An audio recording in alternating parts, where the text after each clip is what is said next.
Should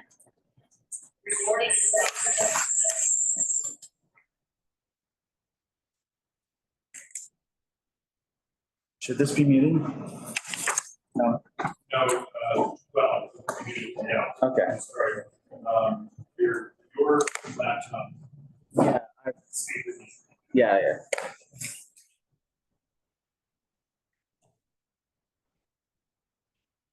Hi, everybody. Welcome to CB2 Street Activity and Resiliency Committee September meeting. Give us a couple minutes. We'll be starting shortly.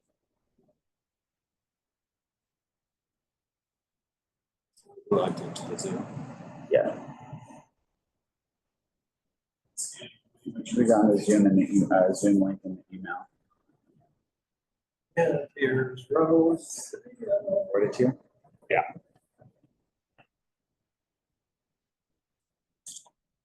Good. Now we can start. Welcome. Wow. Good. Good. For you. How are you?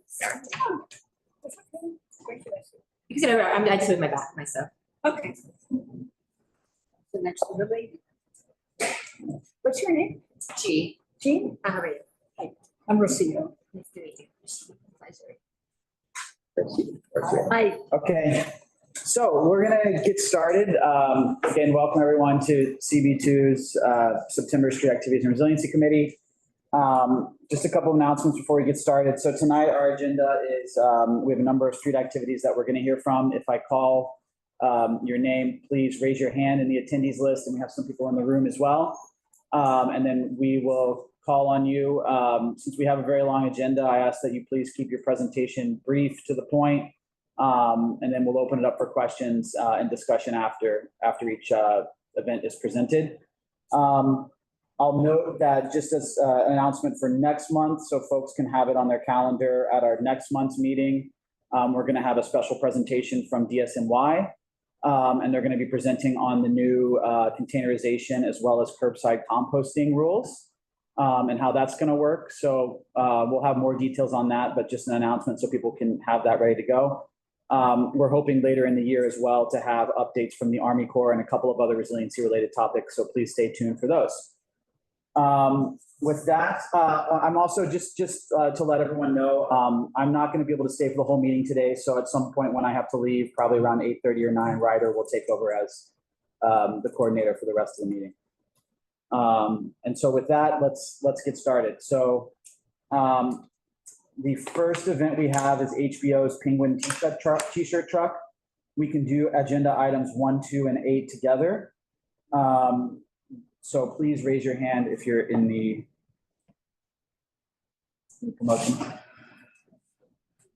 Oh, and before you start, I should also just introduce the committee here. I'm sorry. Again, I'm Will Benish, chair. We have around the table Eddie Siegel, Ryder Kessler, Brian Pape, and Rocio Sands. And we may have 1 or 2 folks join. I believe Amy Brenna will join as well, and Ed Ma is going to join virtually. Okay. Hi. Hi, welcome. Please go ahead. Thanks for joining.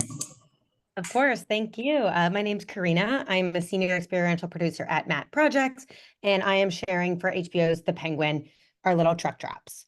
So what we have here is what the truck looks like. It's called Gotham Goods. It's a 15-foot box truck. It is really just doing quick deliveries, briefly, an hour and a half at 3 stops. What you have in this bottom corner is a small mock-up. So the truck is white, as you see at the top, and then the bottom, this little piece here, the little setup, that's what we set up in the curb lane. The overall description is that we're just parking it in these curb lanes, setting up props, which are pallets, and some of these black boxes. And then we have some items to give out of T-shirts and stickers, small quantities based on what we will do. We have about 4 team members who are unloading and setting up, plus a security guard and a curb lane specialist at each location. And then the exact spaces on this board is this Spring Street Park on 6th Avenue.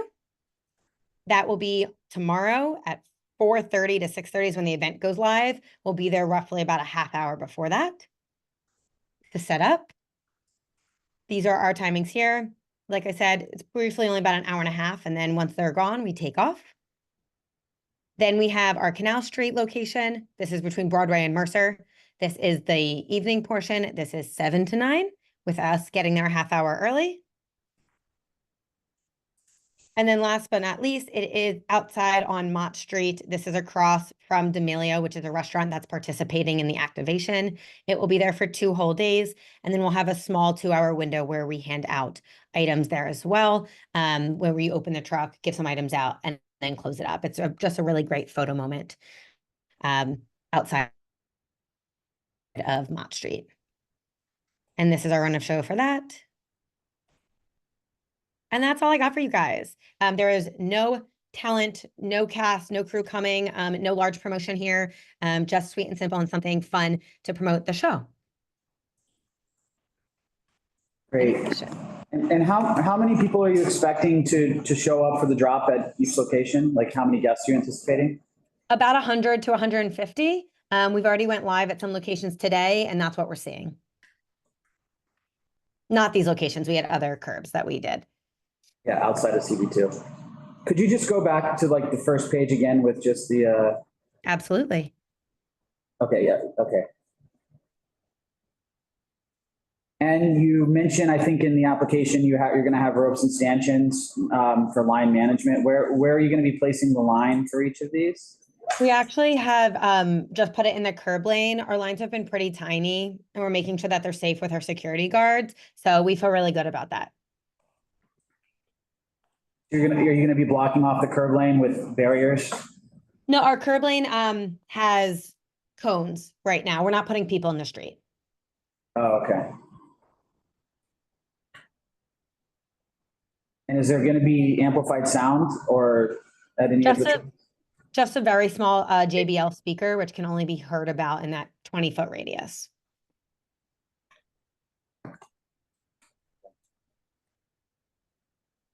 Who else has questions? Is the Mott Street one going to be troublesome because it's San Gennaro? So actually, that street doesn't get closed down where that is in front of D'Amelio's.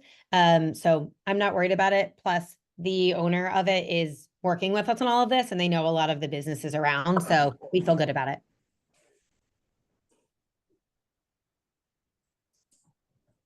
Okay. Anyone else have any questions? This one seems pretty straightforward. I think that's regarding DSMY in the chat. Sorry, I can't see the chat if there was a question. It's not for you. There's hands raised. I think does Adam want to say something? Adam had his hand raised. Can we promote the folks with the hand raised?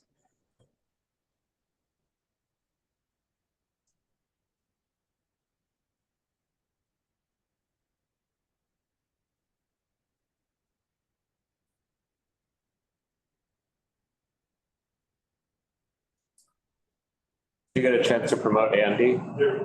No, I didn't have anything to add. I'm the one that filed the permit, so I'm part of the whole process, but Karina went over everything and we are good. Yeah, he's a board member. Oh, Can I Did you have a speak? question, Laura? Yes, please, go ahead. I just am a little concerned about looking at the photograph mock-up. That looks like it's wider than the curb lane. It will definitely not be, I promise you that. That's why it's kind of just like a brief visual. We only have one lane of those boxes. So it kind of looks like they're really just piled high. Make sure within an 8-foot space. I see. I understand that it's going to be in the early evening on Canal Street, but Canal Correct. Street is a very busy, dangerous street. People get hit by cars all the time there. I'm not all the time, but it's one of the worst in the city in terms of issues. I'm sure that the government has signed off on it, but I myself am concerned about that location. Even just for an hour and a half, it can be a real issue. It's a very busy corner, even at that time of day. And which is why you're there, but it's also a dangerous corner for crossing. That's all I wanted to say. All right. Thank you very much. All right. Don't see anyone else with a hand raised. What's that?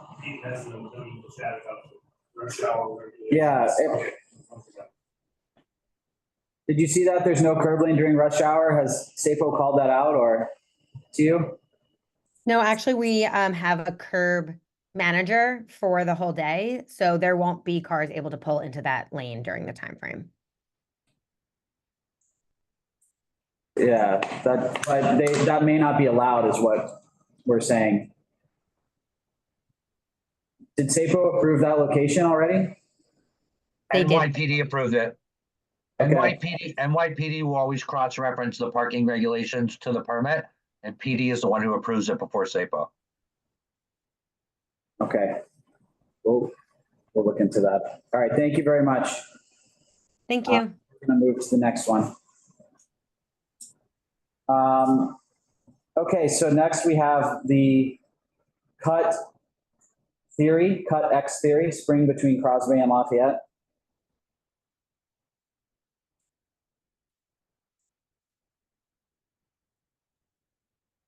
If you're here for the cut event, please raise your hand. Cut theory.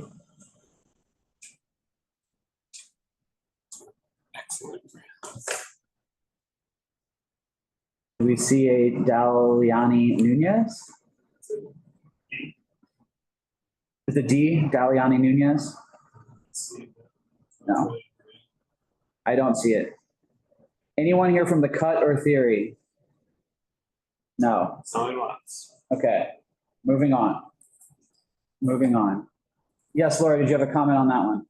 I do. I sent you yesterday photographs of the event that was there yesterday at that location. As I see that SAPO gave it to them. There's it's either no standing anytime or it's no truck, or it's trucks only on Yeah, that. I saw that, yeah. On that block.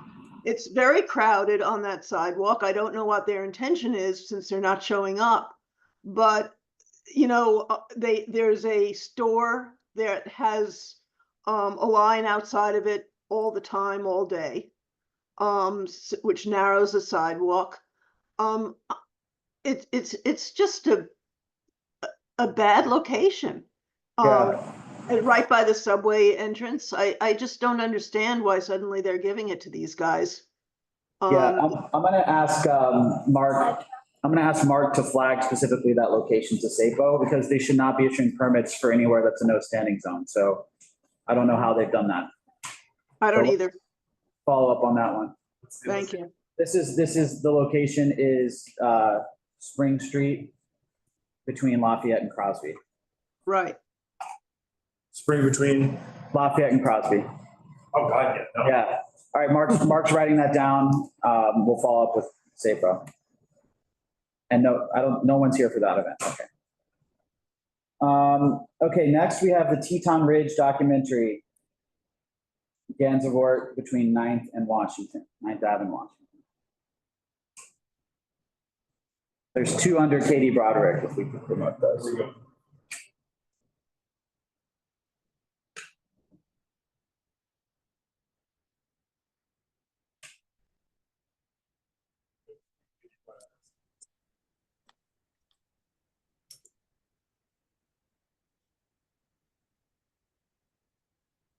Welcome, Katie and friends.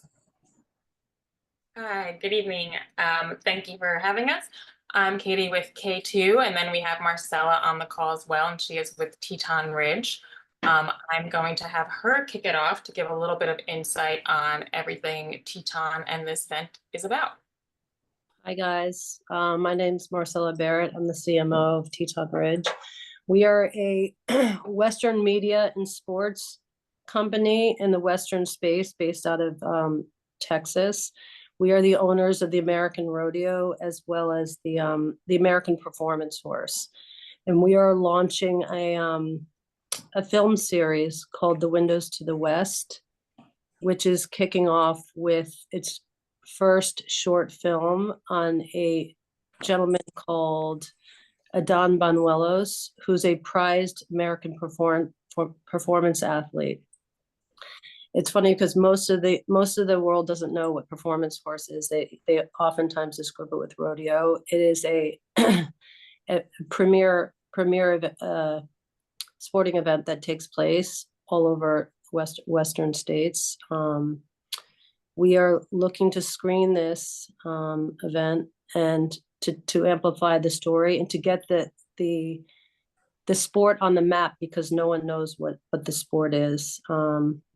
And Adon is a three-time prized American performance horse athlete. He's Mexican-American heritage and comes from a lineage of athletes in the space. So this is a short film that we're looking to screen on the streets of Gansevoort on Thursday, I believe it is. Thank you, So Marcy.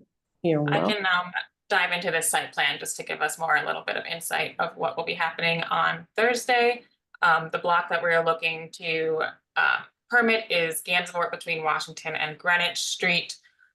We are also working with Kimosabe, which is located here. It is a pop-up location that is happening on the street. So basically, just to kind of ground everyone, our guest entrance will be on Washington. This area here is where we will have 2 of these prize-winning horses that Marcy has mentioned. And then there will be what is called cutting, a demonstration. It is a mechanical flag rather than a cow that the horse will chase and follow. Over here, we have some seating. There'll be a photo moment, step and repeat here. Again, we're partnering with this store, so they'll be open for the evening.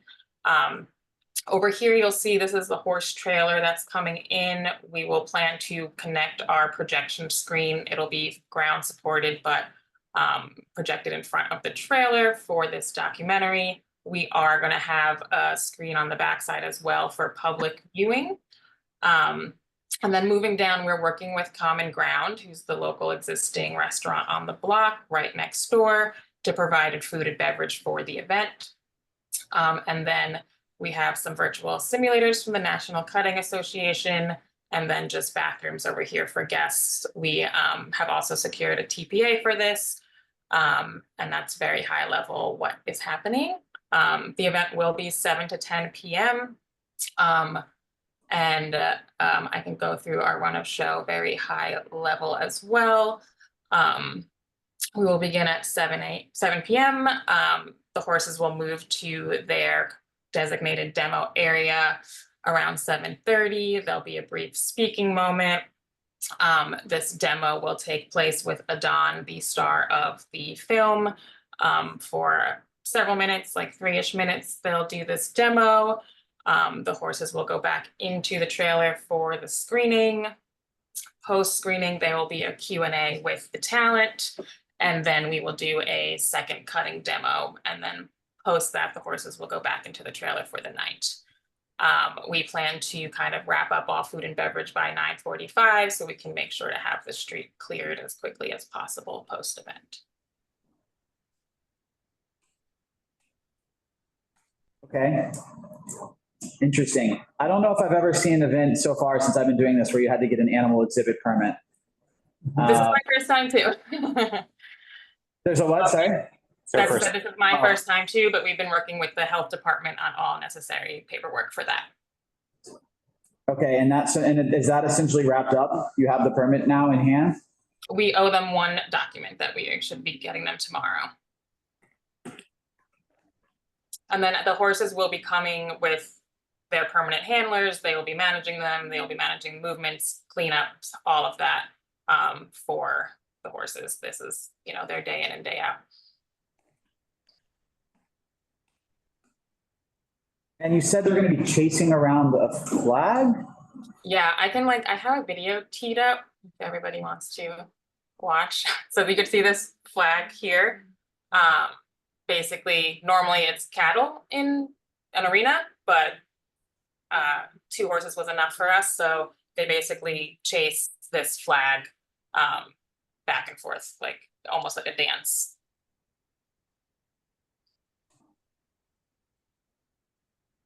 Huh. It's very interesting. It's like dressage. It's like a Western. It's like dressage, but with a Western saddle. Well, it's actually, exactly. Five is a little more intricate. I know, but You said, and sorry. that's what I was gonna say. And you said, and so I think you saw the application, there's gonna be like a reserved seating area, but it's also open to the public? Is that right? So the event itself is private. The event itself is invite only, but there is a public viewing area on this side of the street. We have a screen on the back of the trailer for public viewing of the documentary. Can the public see the cutting demonstration? Yes, it'll be also, they can stand in this, general area, and then there'll be like a camera that's streaming it to both screens as well. So people would be watching from Washington Street? Theoretically, they could be. I guess like, Where's the? where are you meant to look at the screen from if you are not invited to the event? The screen is on the back side of the trailer here. There's a screen. Yeah, so you would be on Gans Wharf, but on the outside of the. Yeah. I got it. And what's the orange? Orange box is the public viewing area. Yeah, that is the public. So people can still walk down the street. You're just gonna have. Okay. How do they Yeah, get? there's clearance here for any How do we pedestrian. get invited? And how many seats will you? I have a friend who lives on Perry Street who loves horses. How do we get? Who are the people who are getting invited? The invitations are mostly media and influencers that'll be on site. Yeah, that's kind, and then like, friends of the brand, the sponsors that are involved. And then of course the family and friends of the talent. What's the seating capacity for the people that are invited?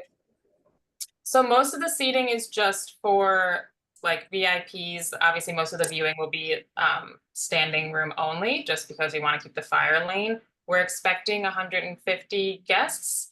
I think we have seating for probably about like 75.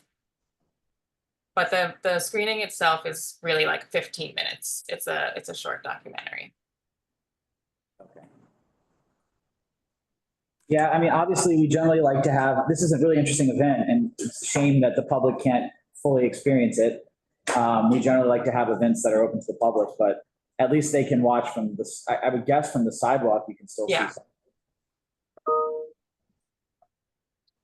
I mean, Will made a good point. In public, there's so little public space in New York City. It's not great when somebody has an event where the public can't actually, some way, participate. Besides standing on a street looking at a screen. Just FYI for the future. Yeah, for sure. And yeah, it seems very educational. So interesting. Yeah. Anyone else? Yes, I have a couple of questions. It looks like the north side of Gansevoort would be totally blocked for any public pedestrian to travel between Washington and, to the other end of the block. Is that correct? So the intent is that we would redirect folks to the south side, but this wouldn't happen until just before event. Most of the day, guests would still be able to flow both sides of the sidewalk throughout the bulk of the day. So what time would that? We're planning for 6 p.m. to kind of privatize the space. And what does the fence or wall around your event look like? So the main fence is standard bike rack, but we do have, and I can pull it up for you, specialty like horse fencing coming in. So this is from a company called Prefert. They do this kind of fencing. So they will be providing this heavy fencing for the horse specific area. And then the rest of the footprint will be standard bike rack. Well, it's very open as far as visibility. Yeah. Yeah, you could definitely see plenty. Still see. Thank you. For the non-influencers. Yeah, for the non-influencer crowd like me. All right, anything else? Anybody have anything else? All right, thanks very much. Looks very interesting. Good luck. Thank you, guys. Appreciate it.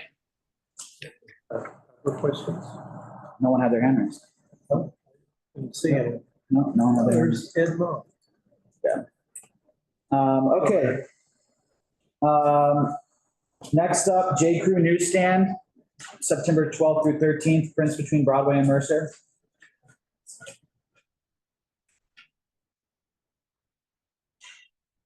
Jane Gelb.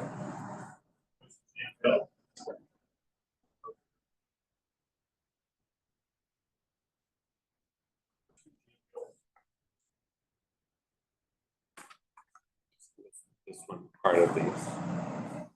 Yep. You're muted. You're muted. Thank you. My name's Jane Gelb. I'm the co-founder of Overnight. We are an event production agency based out of Brooklyn. We are here to present about the J. Crew newsstand on the 12th and 13th, as well as the Titan newsstand at 186 Prince the following week, the 18th and 19th. So I can start with J. Crew if that works for everyone. Sure. Also item 12. Okay, so you're doing both J. Crew, these are tied together, J. Crew and Titan Coffee Cart? Well, they're not together. They're just both our events. So I can do them both now, or I can come back on for Titan, whatever you prefer. That's fine, you can just do them. Do both. Okay. Can you see my screen? Yes. Okay. So this is a takeover of the Soho Shack on Prince Street between Broadway and Mercer. So what we're doing is an activation for J. Crew to celebrate their catalog relaunch, which went public this week. And it's an homage to their 90s catalog that was so popular. They're bringing it back since everyone is so nostalgic these days and into the 90s and early 2000s. So we are taking over that Soho Shack. It has been a newsstand in the past. It was Dean and DeLuca in the past. So we are paying homage to that. We are turning it into a coffee stand with some giveaways. This is open to the public. So, locals, tourists, commuters will be giving out coffee. Sorry, what's the address of the Soho Shack where this is moving?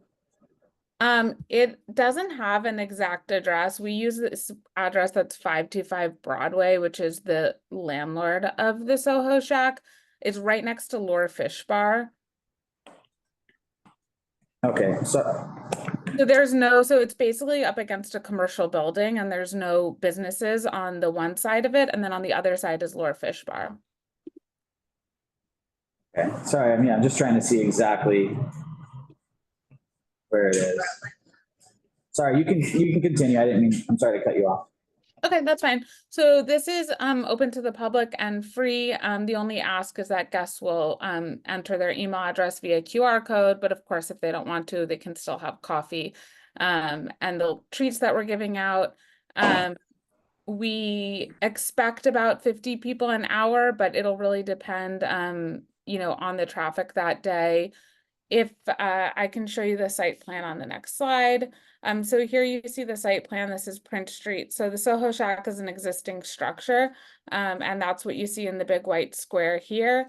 And then we have just coffee and product sampling from the Shack window. We don't plan to really take over the sidewalk at all. The permit is really just in the event that there's a line, we want to make sure that the community board's aware and, that we're, we go through the permitting process with SAPO. If there is a line, we do have stanchions. We also have security, which I have on the next slide. The stanchions and line would not go on the sidewalk because we want to maintain the 5-foot walkway for just pedestrians who aren't part of the activation. So if we do need to create a line, it'll go up against the commercial building down the wall. It won't block any businesses. We don't plan on activating on the side of Lure Fish Bar. We don't want to interfere with their business. And then this is our run of show. So we'll load in very early on the 12th. We know that it gets very busy there. So we want to try to get everything in before that sidewalk becomes very busy. We have security guard on duty the whole time that we're there, just, to make sure that all the materials are safe and help with any questions and line management if that becomes necessary. The activation's live from 11 a.m. to 5 p.m. Given that it's not live during the morning rush, we think that it'll be a little bit of slower traffic. And then we will close it up and we'll have security overnight while our materials are still stored there. And then we'll open back up the next day for our activation between 11 and 5 on Friday as well. Security plan, we have 3 private security guards on site at all times. During the setup and activation, we'll have 1 overnight, help again with line management, guest management, and security. We think this is pretty generous security plan. We're hoping that it's really just people come, grab a coffee and keep going, but we're prepared in the event of lines. Okay. I think I see it now. It's that little red. Exactly. Yeah, that little red shack. I don't know the history behind it, but it's been there for a long time. It's been there for a long time, and over the years, at one point it was Dean and DeLuca, at one point it was a newsstand, and then it has been activated by brands in the past. We're definitely not the first people to do this.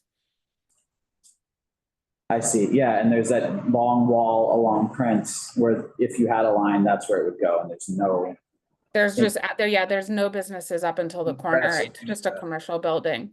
Okay, it's interesting. I feel like I've walked by that shack so many times. I've never really looked at it closely. Yeah. Is the coffee being provided by another business, or are you just brewing up your own coffee? Yeah, so the partner is Chamberlain Coffee, but we are managing. They're providing the beans, and we are handing it out. We're brewing and handing it out. Yeah. Cool.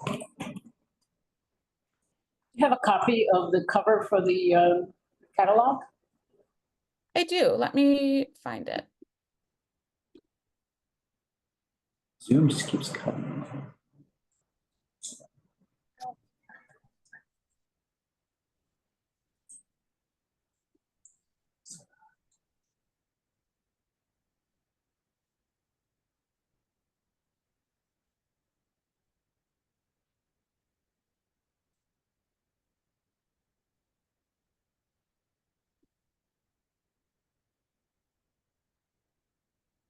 Okay, so these are the cover photos that we're also turning into postcards, but this is just the quickest way for me to show you this.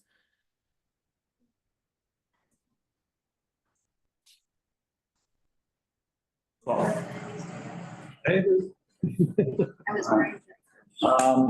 folks in the room have questions, comments? Laura, Laura, go ahead. I'm curious do you know the history of the shack?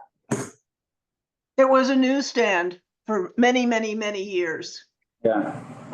And then it was abandoned. And then at some point I turned around and it was being used for commercial uses, selling food for a while. Someone was selling soup out of it, things along those lines. I've got to say, though, when that happens, it's, as Pete just wrote, the sidewalk in front of it is only 5 feet. This is an incredibly busy street, even not during the week. This is Feast of San Gennaro week. It starts on Thursday.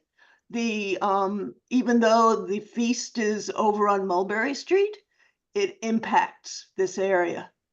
I really have concerns about crowding. Way more than 50 people pass by in an hour on those days. I think it could be a problem. What we can do in terms of line management is hold people. So the line, like you mentioned, goes along the commercial building. So what we can do is sort of hold people back on the line if one forms, starts sort of at on the Broadway side of the shack. So that it's not actually curving on in front and taking up that sidewalk space. So then the only person that's going to the shack is the person actively being given the coffee and treats there. And when that happens, you have someone standing in that 5 feet only access point. It's always been a problem. Going and buying a newspaper the way it was set up there originally was no problem. You buy a newspaper, you put down, I think at that point it was 10 cents. You buy your newspaper and you go on. Once it started buying soup, once it started buying coffee, it became a bit of a problem there. And it always has, and it has been ever since.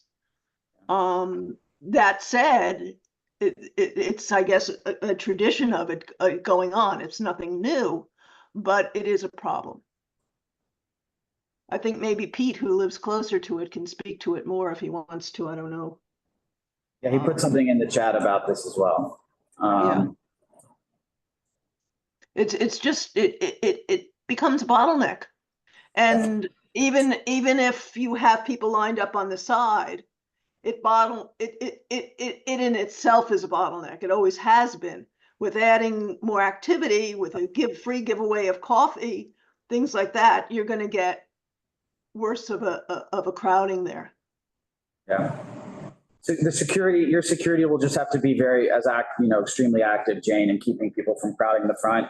Perhaps if the coffee is essentially ready to go, people can grab it and get out of the way. But I also would like to know something about what the containers the coffee are going to be in, and how you're going to handle the garbage from that. The coffee are classic, paper coffee cups that are branded for J. Crew, and then the iced coffee cups are cold cups.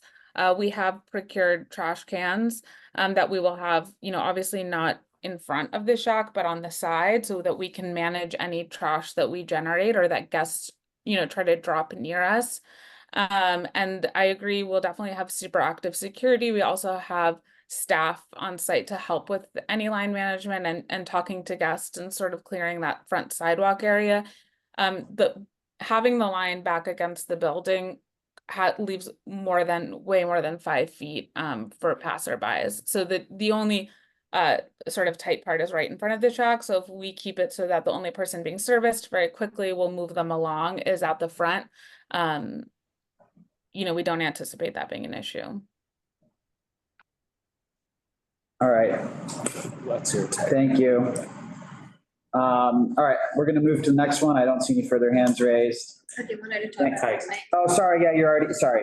Please go ahead. Yeah, you can do It's this. me again. Okay, so let me pull up the other one.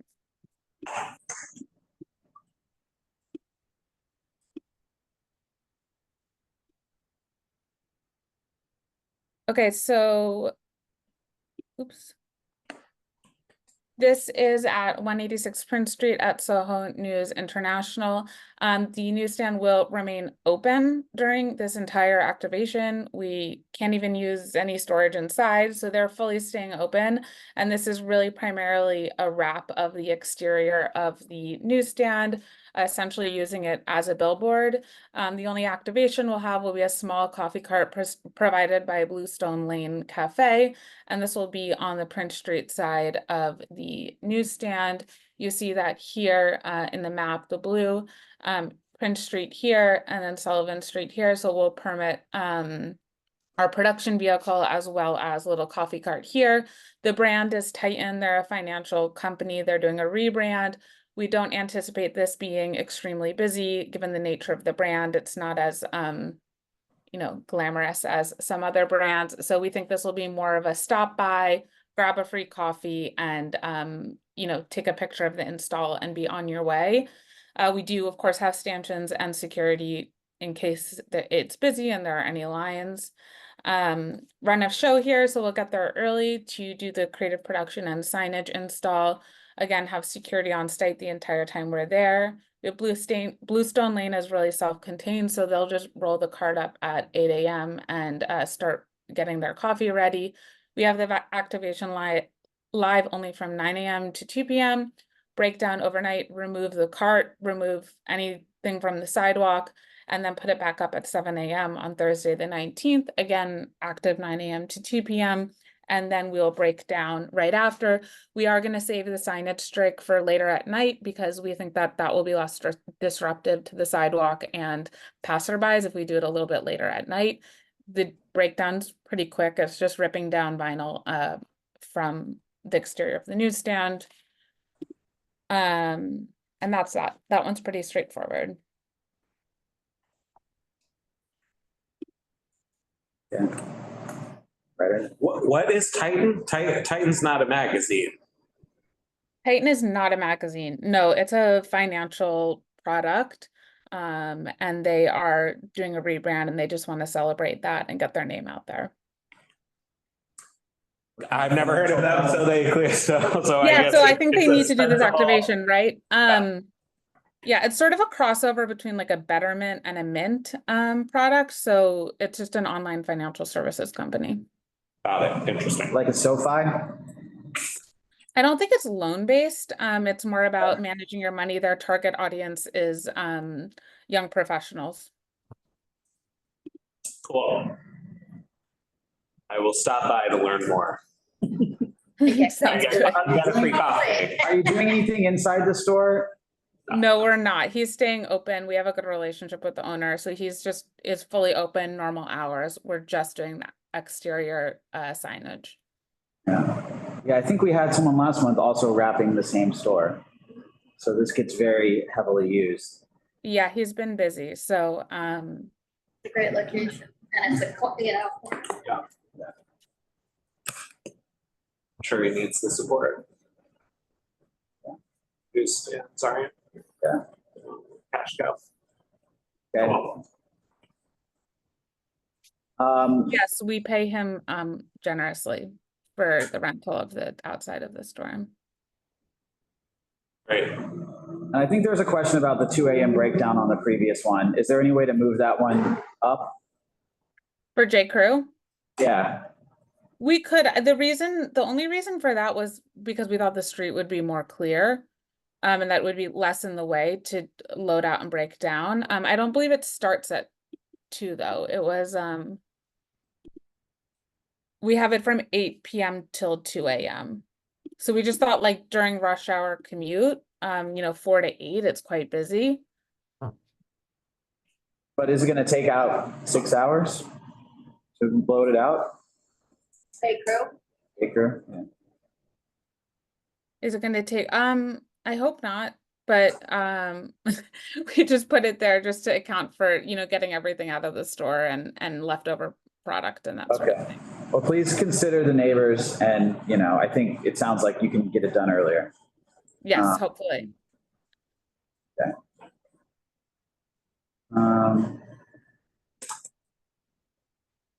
Can you promote Pete? Yeah, can you promote Pete?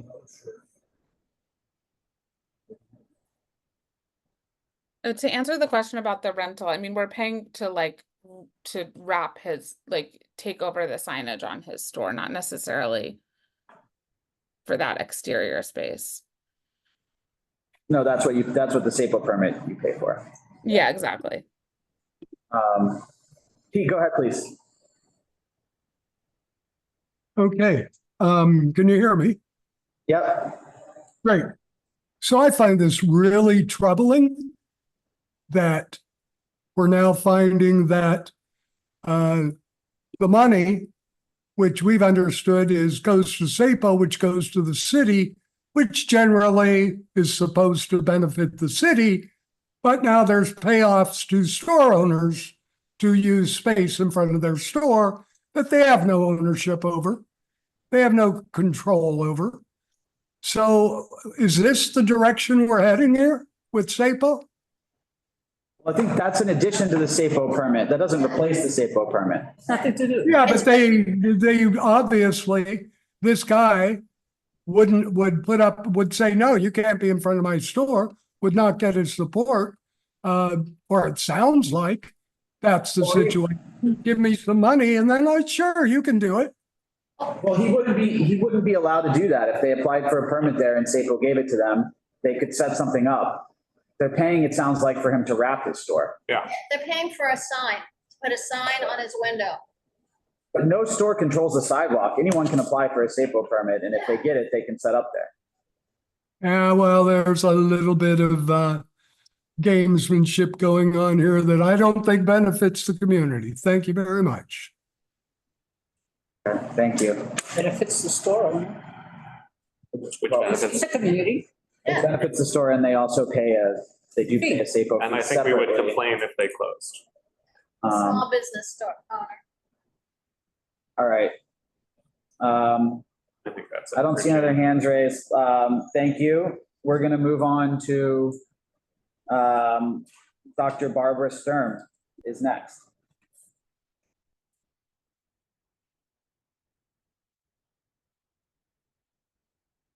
Promote Rory.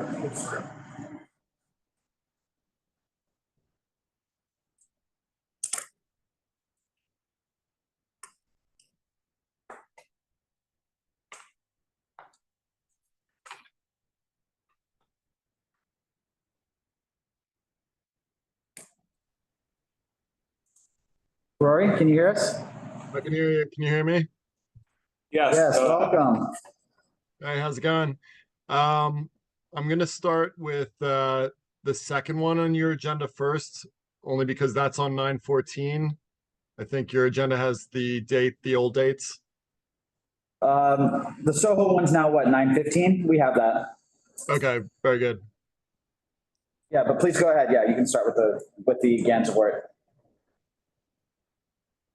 Let's get down with his story. He's starting with number 10. Yeah, And we're gonna do number 9. 10 and 9 together. My name is Rory McAvoy. I'm with Scenester Projects, and I am presenting 2 different events. Starting with Dr. Barbara Sturm Airstream Meatpacking, which is in Gansevoort Plaza on 9/14. The event starts at 11 a.m., ends at 5 p.m. The event is basically an Airstream with the check-in desk, 2 sets of stairs, one into the Airstream, one out of the Airstream, stanchions for line control, and an A-frame sign advertising the event. The purpose is to introduce a new skin serum product by Dr. Barbara Sturm and engage with the public in an experiential setting that embodies the Sturm brand. There's nothing outside of the Airstream that's part of the experience. It's all inside the experience. So passersby will be allowed to come into the Airstream and get their skin checked and receive a serum, skin serum that they can use on the back of their hand. So what you see here is Gansevoort Plaza. This is the Airstream setup inside the plaza. It's a zoom in. Here's a render of the Airstream with the setup. And here is a top-down site plan. It shows the stanchioning, the entrance, the exit, and the A-frame at the beginning of the entrance line formation.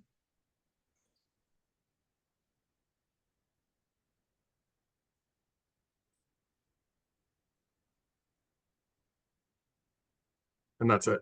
Can you jump back to, sorry, where is it gonna go on the plaza? Oh, right there. Okay. Yeah, so it's kind of angled from the sidewalk all firmly in the plaza, facing out towards Gansevoort and 9th Avenue's intersection. And this is not going to interfere with the elephant exhibit currently on the plaza? No, the elephants are just to the north. Yeah, I saw them the other day. People walked by. What are they? They're really beautiful. Yeah. Wooden sculptures. With like education about climate Lifestyle stuff. Oh. Yeah, it's really neat. So so Barbara Sturm, can you explain a little bit more about what it is? It's a skincare brand, is that right? It's a skincare brand, and Dr. Barbara Sturm herself is a doctor, and part of this activation is introducing a new skin serum, but it's also a really cool interactive analysis of your face, which can detect everything from cancers to products that you might want to put onto your face. So is there going to be a doctor on board the trailer doing these? There won't be a licensed doctor, but there will be a licensed esthetician. Don't stand in front of those face scanners. They do this all the time to women. It's really scary. They're really scary. They make you want to buy them. They're accurate. They're scary. Is there any amplified sound? No. And are you using a generator or are you using the hookup on the plaza?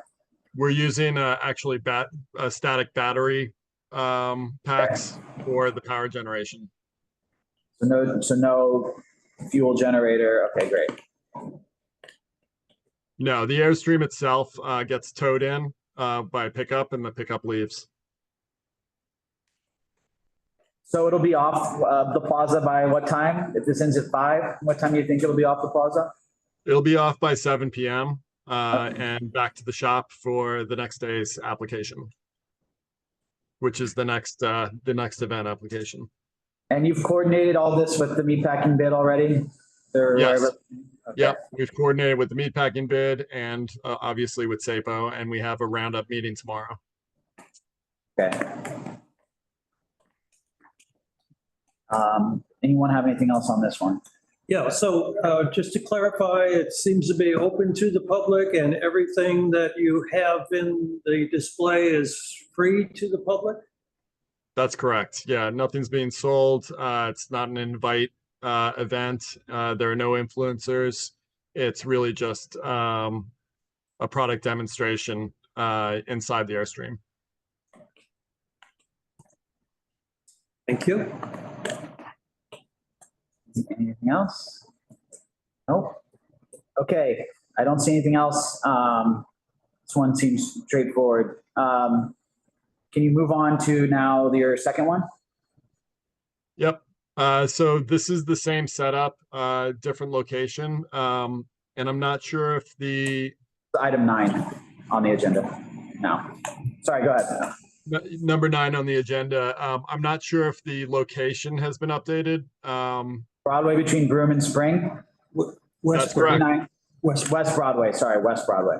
West Broadway between Spring and Broome, between Broome and Spring. And this is on 9/15, so the Sunday. Same timing, between 11 a.m. and 5 p.m.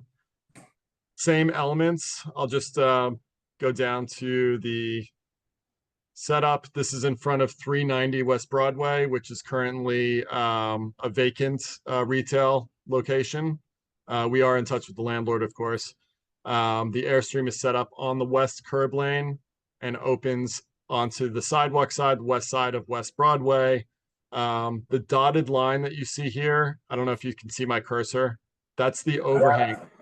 It opens up from the Airstream and is an overhang. And the same line formation in and out from the Airstream.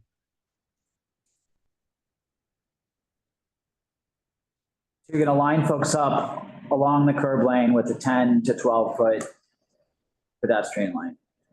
They'll be on the sidewalk itself. Yeah. Yes, parallel to the curb lane.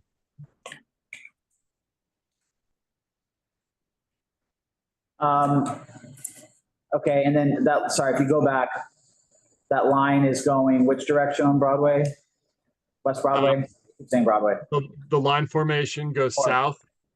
Oh, south. South to the entrance to the Airstream, and then the exit continues south. Yeah.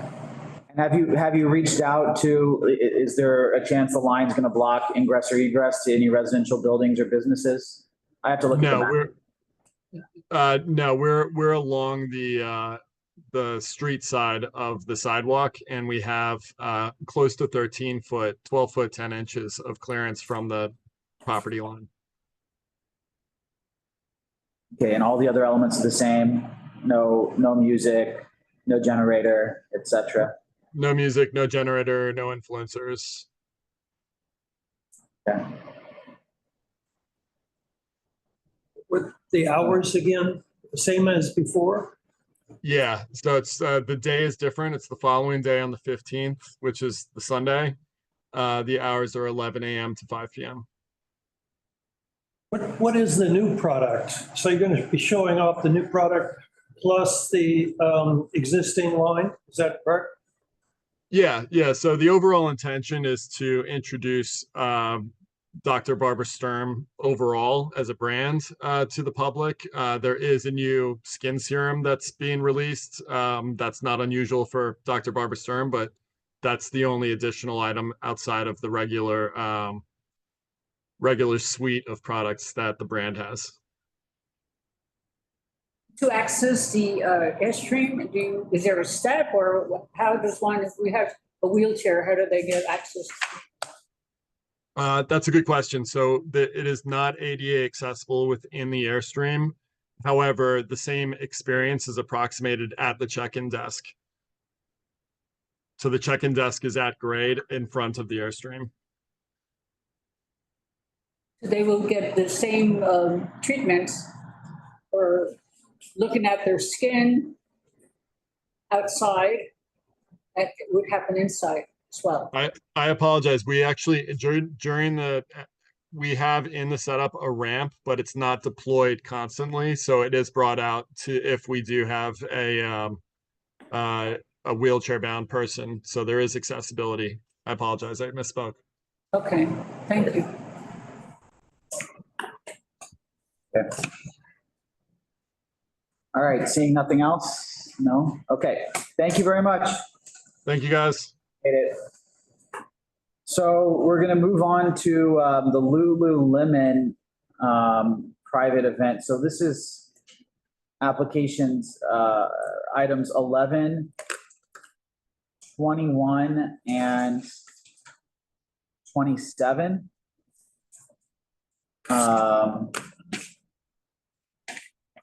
I think it's all the same applicant.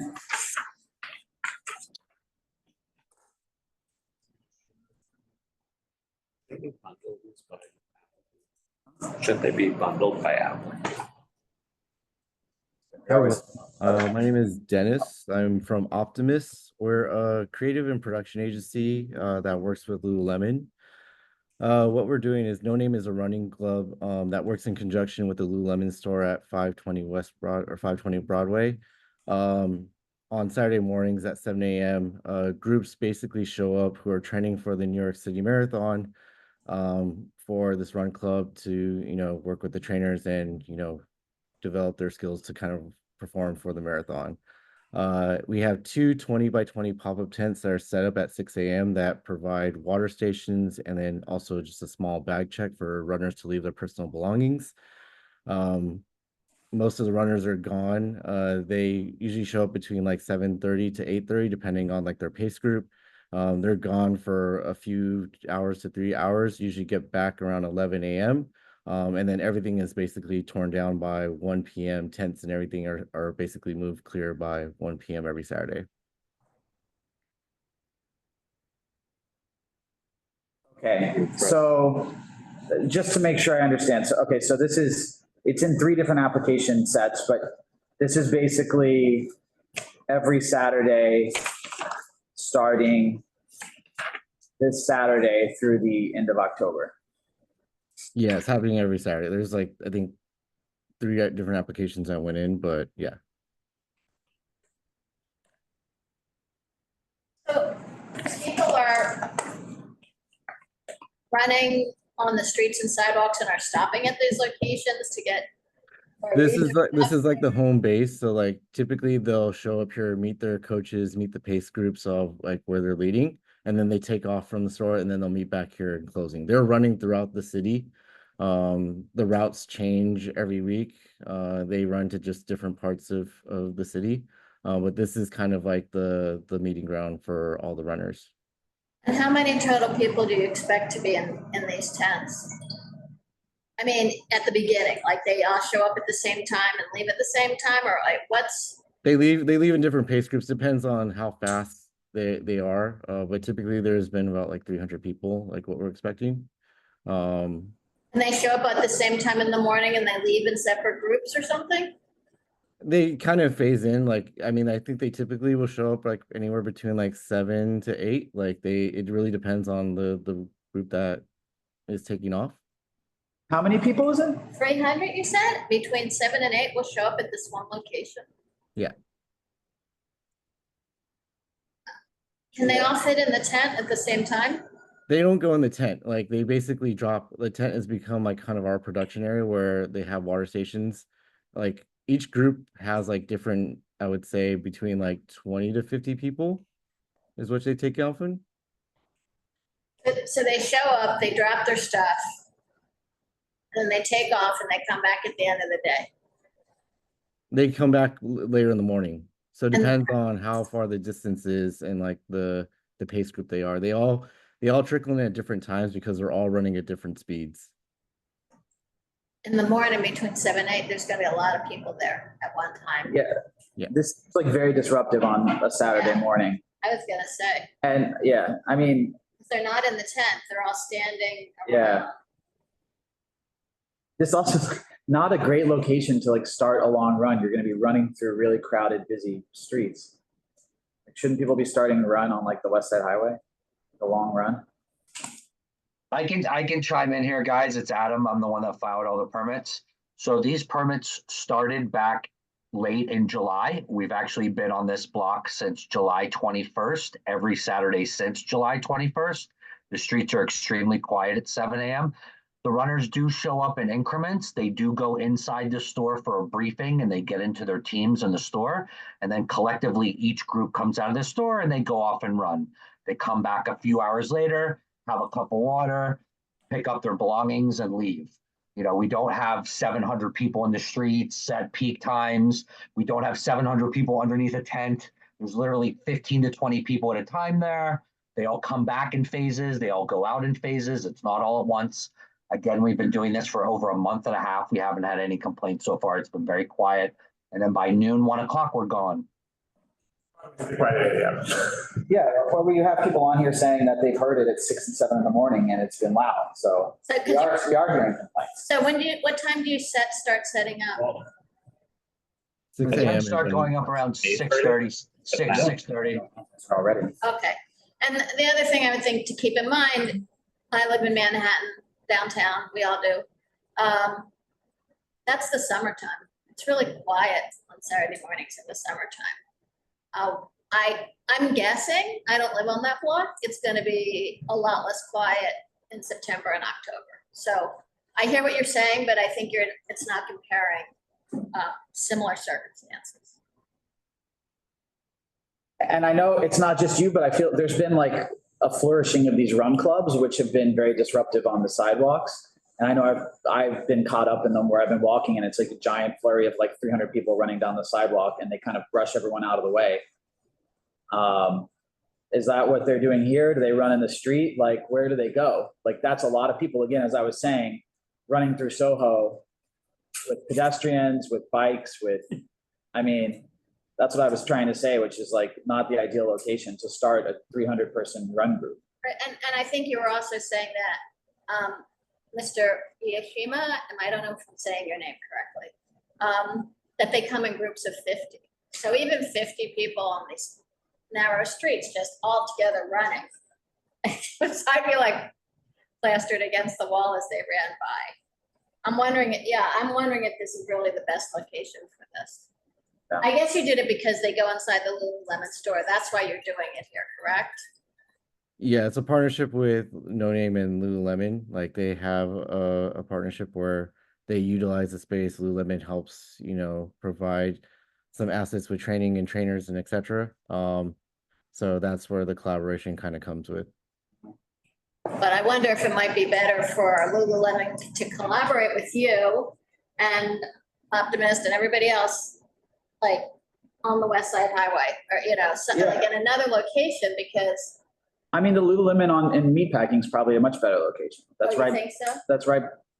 That's on a fairly slow block of 14th near the river, and you can get right on the West Side Highway. Did they look at doing that store? Or the one in Brookfield Place? Yeah. Yeah, Brookfield Place would be perfect. I mean, they stopped at other stores, like they stopped other stores the long run. It's just like this is a central location that the trainers wanted to meet at. Like they felt it was just centrally located for everyone to kind of gather at. I think it's also the biggest Lululemon store, so like when people do come into the store, like they're able to kind of accommodate for the group. Yeah, I guess what we're trying to say, there are other Lululemon locations and that are probably a lot better. This is going to be super disruptive for anybody who's in that area. Yeah. Is it possible to bring more of the activity inside the store? Like whoever's there on these Saturday mornings, can you communicate to them to make sure folks aren't being loud on the street, given that there are residences around and people still sleeping? Yeah, I mean, most of Absolutely. they come into the store, they literally just go outside to grab water and drop their bags, and then they're gone. Like, I think that sounds good, except that we're hearing from folks who live within earshot that they are hearing the results of these crowds gathering. So if it's just people, kibitzing while they're waiting to start running, like, I think the degree that you all can be mindful and help guide folks to, keep it down once they're outside, that would be helpful. okay. I don't think that alleviates the Yeah. problems of groups of 50. I mean, but Yeah, it sounds like the meatpacking location is a perfect location, so I think they should look at that Or Brookfield. or Brookfield, and then you can go right on the highway, and it seems like it makes a lot more sense. That's my 2 cents. yeah, I don't think Yeah. they're gonna do that. Yeah. So. Well, I think we know, we've raised the concerns, and this looks disruptive, and so we're giving ideas to you, so yeah. I think that's all we can do. Oh, I can do, but we will vote on this. Yeah, we'll vote, yeah. We will vote on Okay. this. Okay. All right, thank you. Anything else? Okay. Thank you. Thank you. Thanks.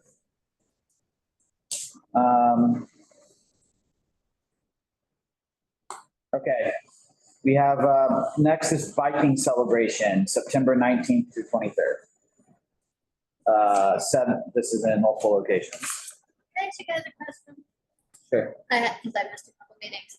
Did they come before us on, they said they've been doing this for 6 weeks. No, they You've seen didn't. this before? Okay, well, No, can we add that in? Yeah, Whatever we say, yeah. so they haven't come before us for the well, previous ones. I haven't, no. I was Okay. wondering about that. All right, so this is the 6 weeks. Can Adam speak to that? Okay. We have anyone here for the biking celebration, sponsor Civic? Anybody here? Biking celebration, sponsor Civic, all right, who's the applicant? Those bicycles, use batteries, or are they? The applicant is not here, I don't know. Biking. Yeah. Is That's anyone here celebrate. from Brompton? Nikki Sacco? No? Okay, well, that's a no-show.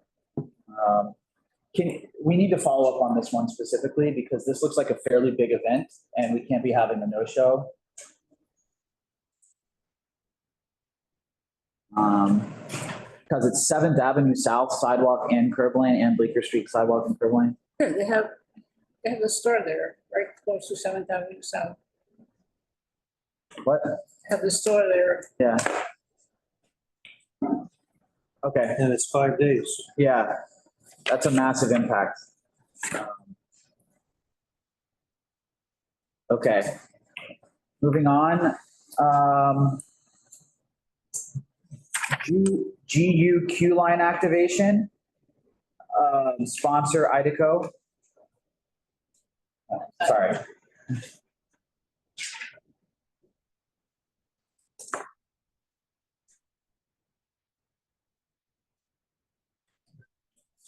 Yeah. Katerina? Hey, Katerina? Yeah, hi. Hi, welcome. Just a second, I'm gonna share my screen.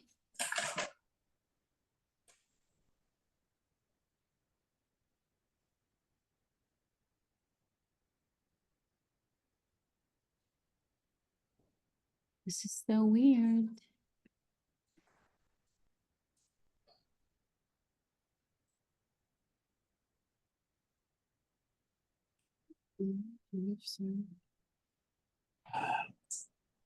Just a second, I have some problems sharing my screen.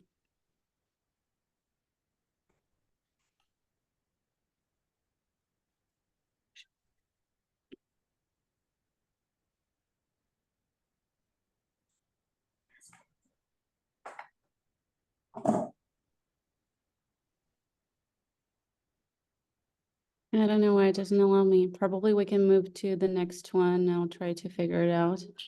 Oh, okay, you want us to come back to you? Okay. Yeah. So let's move on to item 15, Washington Street Oktoberfest. Do we have someone there from that event?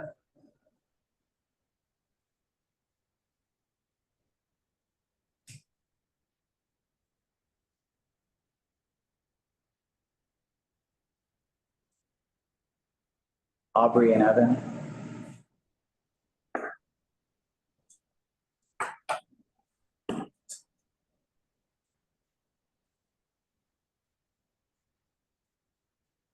Welcome, Aubrey. Welcome, Evan.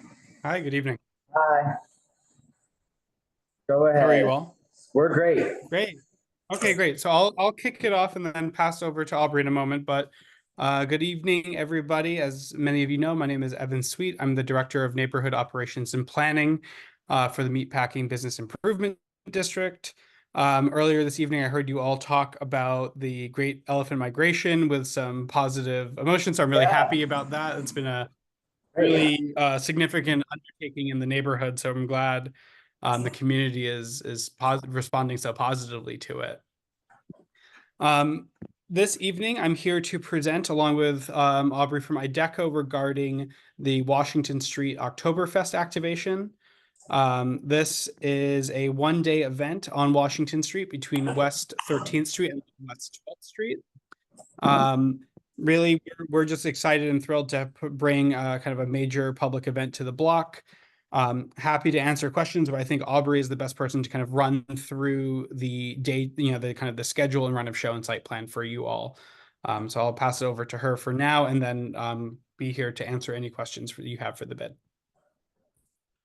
Awesome. Thanks, Evan, for that. I really appreciate it. Yeah, as Evan mentioned, my company, IDECO, is doing the permitting for this. This is a community event with the bid, and it is hosted by the Standard Hotel. So I'm going to share my screen just to go over the production schedule and a little bit of the site plan for the event, and then I guess we'll open it up to questions. So one second. Okay. All right. Can everybody see this? I got it. Cool. Yes. Yeah, so as Evan mentioned, it is a one-day event. It is on Saturday, the 21st.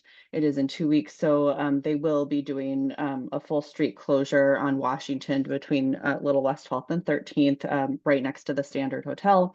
They will start loading, clearing the street and kind of cleaning it up about 12 a.m. And then load in with a lot of their specific items. There will be a tent for the beer tent. There will be a Ferris wheel. There are some other smaller tents with some activities for the event as well that will be set up. And then the event will actually take, sorry, hold on. My face is in the way of my cursor. Sorry about that. And then they will start the event at 11 that same day. The event will actually run until 9 p.m. And then at that point, the loadout will start, and it'll be a pretty quick loadout to get everything out by 11:59. So that is pretty much the one day of setup. It's a quick setup for everything. And then I'll also show you the site plan. As you can see, this is a little bit of the site plan. This gray area, I'm not sure if you can see my cursor, that is the standard where the beer garden is, which is connected to this as well. And then on the street, as I had mentioned, there is a beer tent over on the northeast side of the street itself. And then these little tents, the 111 water race and double tent, are more activities as well. And then the Ferris wheel will be on the south side next to Little West 12th on the east side of the curb lane. There is a 15-foot emergency lane that will also be built into this as well. So it's a pretty quick event. It is, in celebration for Oktoberfest, which I hope a lot of us are familiar with in some form. And yeah, it's going to be pretty fun to have for the day. Well, sorry, I missed the first part. Is this open to the public? Yes. Yeah. It's a community event, and it is open to public. That's correct. They'll start setting up. What is the cost? What is the cost for attending? You know what? I don't remember off the top of my head. I can definitely find out for you. Sorry, Rosia, was that question, what is the cost of attendance for the event? Yeah, to attend or to, what are Right, the the event as it's a community event is free and open to the public. There are some elements that require a fee. So those would be a cost, but overall to attend, to listen to the music, to enjoy the block, those are all open and available. So what are the attendance that you have to pay for? What things? There will be, within the beer tent, you're paying for drinks. There will be a Ferris wheel where you're paying for a ticket. And I think those are the only two items that you're actually paying for participation. How large is the Ferris wheel? How large is the Ferris wheel? It's 40 feet by 22 feet. How tall is it? 40 feet. Oh, well, okay. 22 feet long, I guess. Sorry, yeah, thank you. And some other. Will there be inspectors that make sure that the Ferris wheel is installed properly, and who's second guessing to make sure that everything is in order? Right. So the Department of Buildings for Elevator Unit will actually be out to inspect the Ferris wheel the day of. That is where the permit is coming from for the use of the Ferris wheel.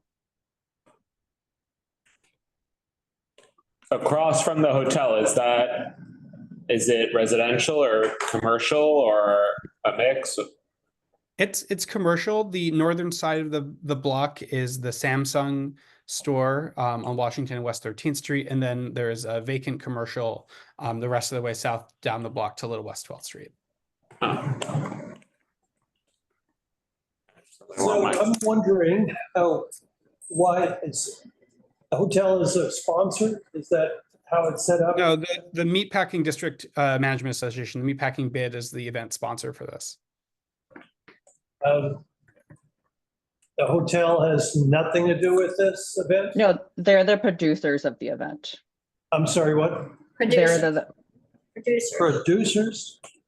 Producers. And why isn't the beer garden a part of this event? So they have a beer garden that's on the street, and then they also, sorry, Evan. No, please go ahead. They have a beer garden that is on the street to kind of get more people involved. And then also the beer garden itself will actually be open in the same regard for Oktoberfest. They're just providing more locations for people to be able to enjoy and celebrate. Oh, Yeah, so it is drawing business for them. I'm sorry? It's drawing business for them to have more traffic on the street. Well, it's a public event that's drawing business across the. No, I don't mean that as a criticism. I'm just making an observation.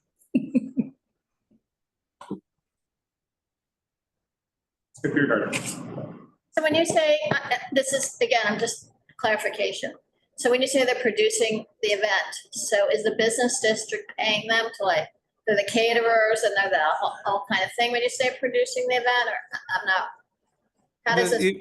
The event permit for the street activity is supported and facilitated by the Meatpacking Business Improvement District. All right, got it. Food and drink, food and drink is provided by the Standard Hotel. Okay, got it. Thanks. Okay, anybody else? So they're gonna make good money that night. Why not? Yeah. So it's on our schedule, it's on Sunday, but you're saying it's a Saturday event. Right. So originally, IDECO actually did put in the permit to be able to hold the event. And this was before the bid wanted to be able to be involved and be a sponsor. So there is 2 permits in currently. One of them will be removed for the Saturday. And then the one that the bid has submitted, which is what we're presenting on, will be moved to that Saturday. Currently, it's on the Sunday. SAPO, unfortunately, has not gotten to it just yet. We are in touch with them to be able to make that change. Thanks. Okay. Anything else? Okay. To you. Thank you very much for joining. Appreciate it. Thank you so much for your time. Okay, so are you ready, Katerina? Yeah, Aubrey will share the screen for me while I'm presenting.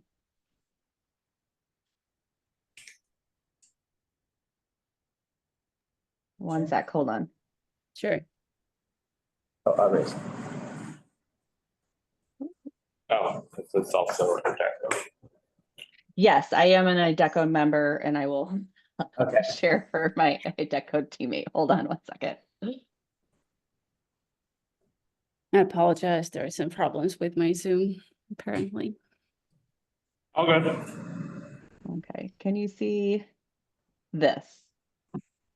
Yes. Okay.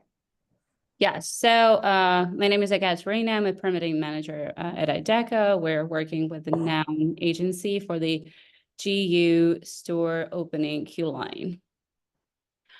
Next slide, please. GU is the Japanese brand. They're opening their store at 578 Broadway, and they're planning to celebrate their grand opening with the line queuing and some food giveaways. The target dates for this activation is September 20th through September 22nd. The line will be outside the store during the store hours from 9 a.m. until 8 p.m. The production team will be gathering the stanchions and security at 7:30 to 8 a.m. in the morning on each event day. On the next slide, we can see site plan. This is the east side of Broadway between Prince Street and Houston Street. We are planning to have queue line just next to the curb lane to leave 5-foot pedestrian walkway clear, not to interfere with the businesses that are also on that block. Next slide, please.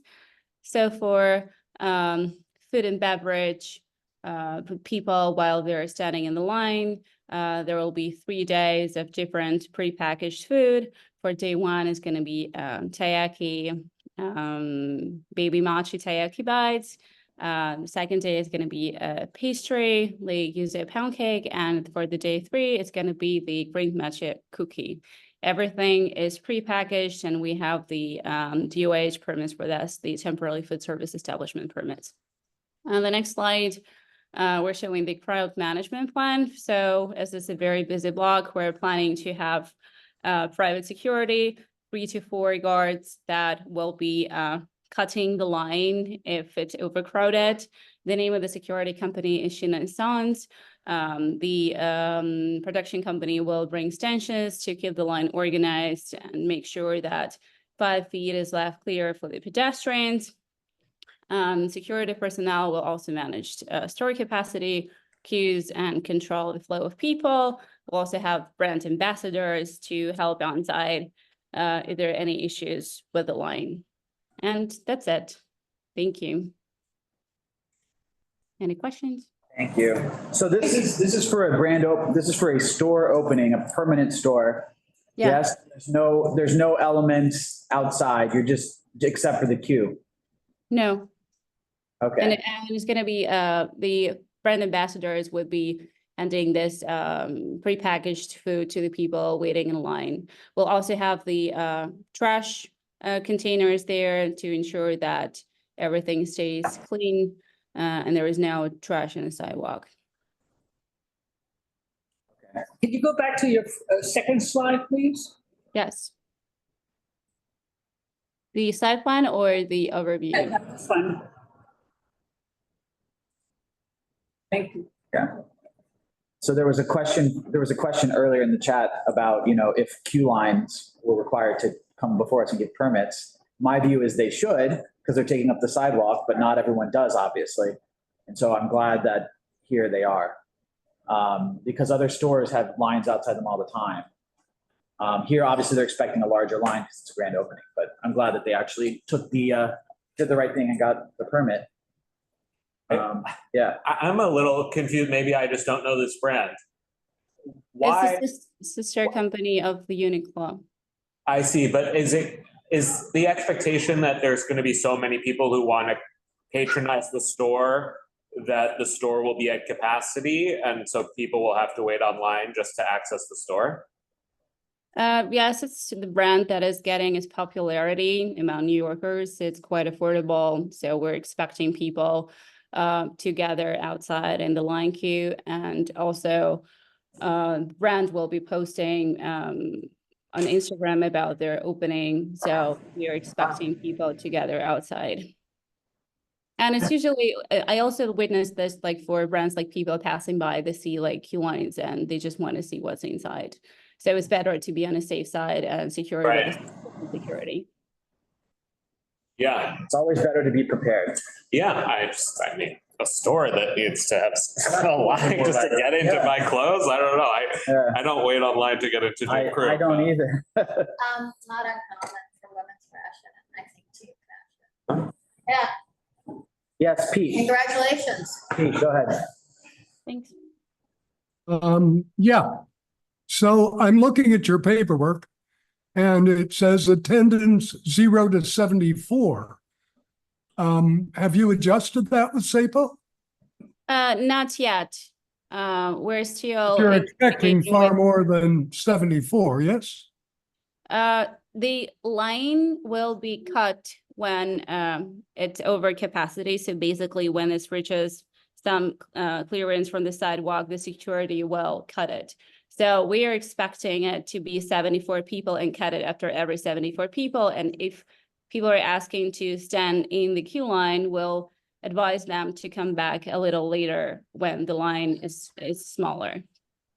And have you considered doing timed entry where people register and do it like so many other there will be an RSPB system. So RSPB system that will start 5 days before the opening of the store. So we'll have a better understanding of how many people to expect. Okay, and so if you cut the line at 74, but 500 have shown up, what do the other 420 plus people do? There will be time capacity. So there will be RSPB into a certain time. I understand, but you've drawn them to the area and now you're saying we can't accommodate you. No, the capacity will be for each time slot will be 74 people. When it reaches 74 people, then you have to sign up for another slot. You are signing up. So you are doing time slots, yeah. There will be system, yeah, with the RSPB with where it's possible to choose time. So will there be any particular sales or will it just be regular store items? Inside the store or you mean outside? Yes. In the store, are there discounts that are going to be drawing people or just normally priced normal clothing, yeah. And one other thing, you say that there will be a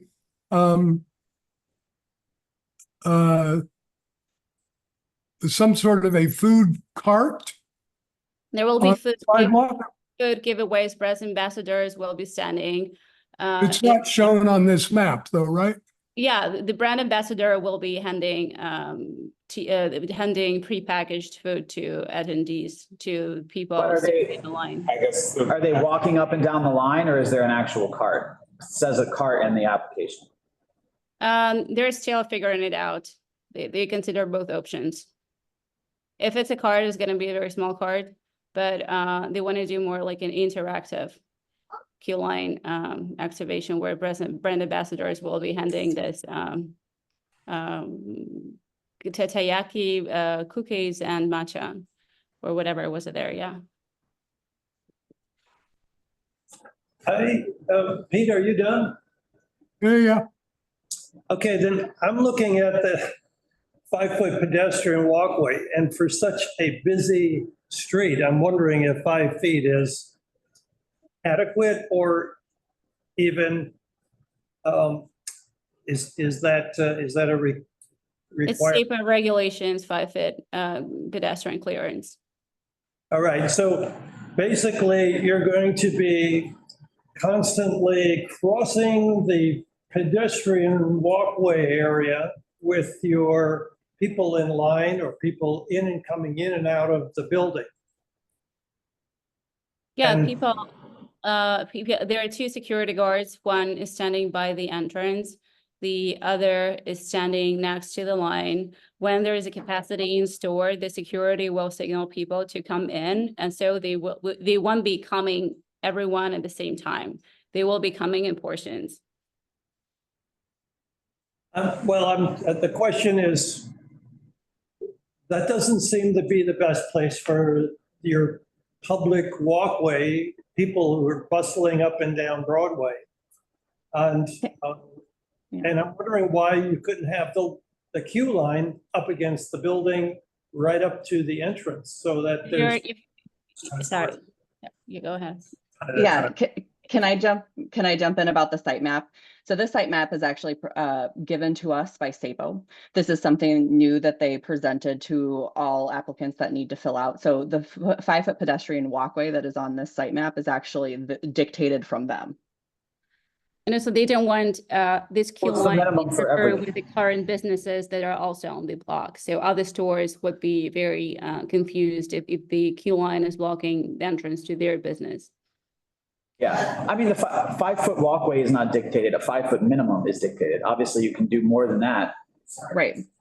But this, I'm just saying that this line on this map is already present on this template when it's given to us.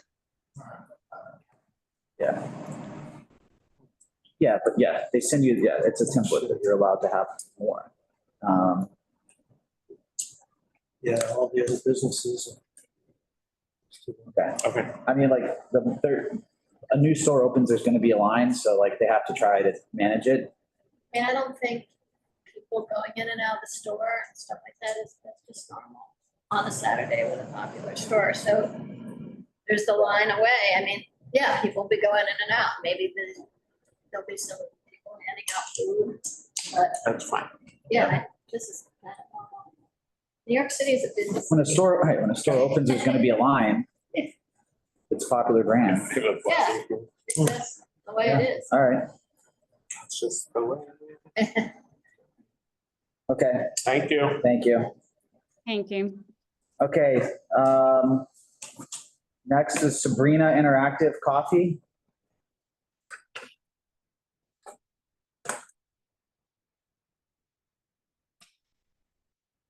We promote Mark Wessel Grafman.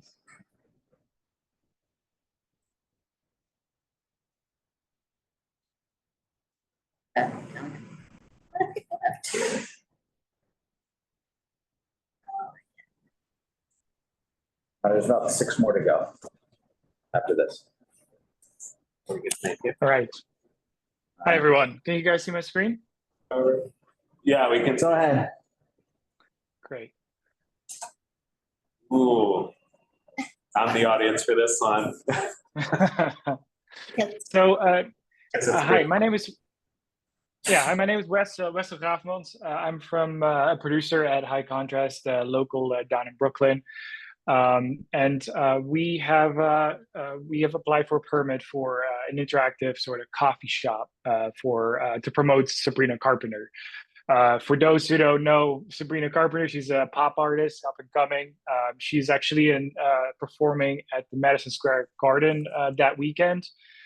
So this is basically to promote her new album that she's put out and just to celebrate her fans. So essentially, we're partnering with Partners Coffee that is located on 44 Charles Street.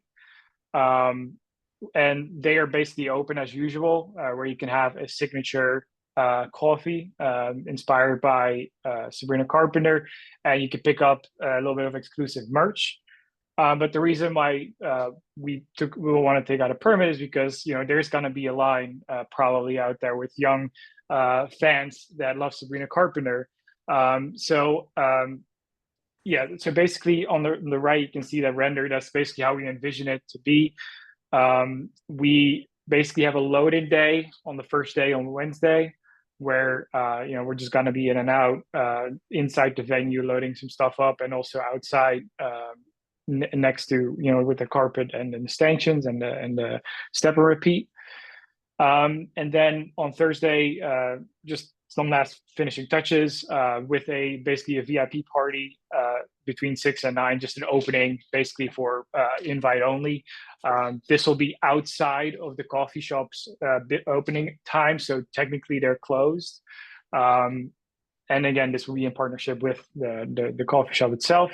And then following basically a 3-day activation where during 8 a.m. to 5 p.m. during the regular business hours that they're open, we will basically invite people in. Obviously, this is open to the public. Everyone can join, whether you're a Sabrina Carpenter fan or not. And we basically have 10 security guards at all times during opening hours from Night Security NYC that are either all active or retired police officers, and they will really make sure that we don't impede with any local businesses, support line management and ensure pedestrian safety. We basically think that our footprint is about that we can clear a 5 to 8 foot walkway at all times on South 7th Ave Street. And basically, we're also asking to see if we can have the curbside as well to keep that clear from any cars, which shouldn't be too big of an issue with the fire hydrant being there and commercial parking only. This is the floor plan that we envision. So Partners Coffee is the bottom right corner where the line starts with stanchions. There is already an existing structure at Charles Street that has been permitted for and has been there for a long time. And we only are envisioning to keep the cars clear near the Partners Coffee's establishment. Okay, so you're doing sidewalk on curb lane on Charles Street. You're not using the sidewalk on Charles, you're just using the curb lane for parking? Correct. We're not really using the sidewalk on Charles. I mean, Partners Coffee themselves have, I believe, a little area there where they have a couple benches or a seating area. But other than that, we're not using anything else there besides just keeping the cars clear south of that existing structure and 2 spots north of that existing structure. It says the 25th and 26th, but you're saying the 27th to the 29th? Yeah, so it will be basically a 3-day activation for Friday to Sunday, 27th to 29th. And then we're also having just the curbside lane on South 7th Street. We want to keep that clear too for our loading purposes for our truck to arrive. I was just saying the date we have here is different than the date you have. Is there a separate SAPO application for the 27th to 29th? So we're still talking to SAPO. I've asked them to change it. They haven't yet. But in my conversations with them, they gave us a verbal approval that it's available and that there shouldn't be an issue with the dates or the locations from their end.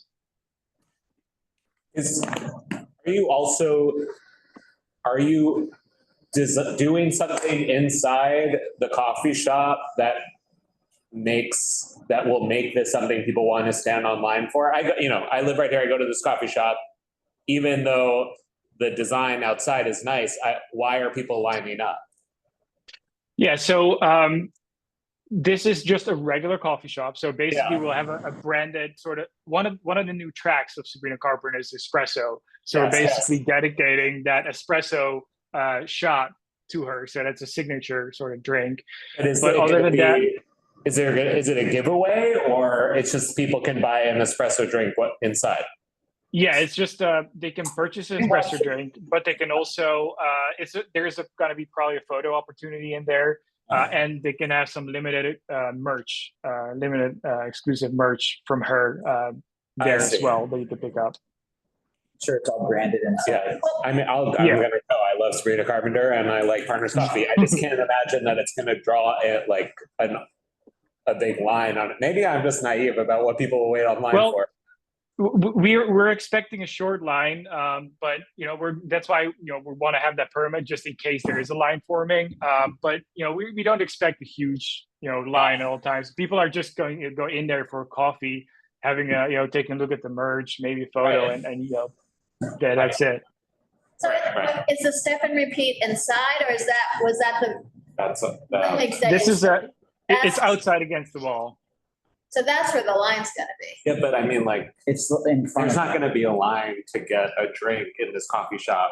No, I mean in front of the step. Yeah, I guess That's- like, That's the line. yeah. The running yeah, line. Right. Correct. And that's on South 7th Street. Sorry. 7th Avenue, yeah. Yeah. Cool, All right. great, can't wait. Guess we'll see you there. Absolutely, I mean, I'd like to go to the VIP party, but how do I qualify for that? Influencer. Unfortunately, that's invite only influencers. Yeah. Madison All right. Square Garden. I'd rather get the ticket to Madison Square Garden. I'll recuse myself from this. Can't ask for Okay, I'm just kidding, that was a joke. Thanks a lot, guys. Appreciate All it. right. Anytime. Next, we have American Eagle Timberland, September 26th to 27th.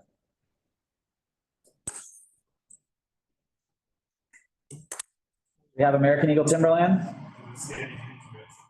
Okay. No show. Okay. Now it's double K. That's you. All right. Thanks for your patience. I think actually if you sit here so that the folks online can hear you.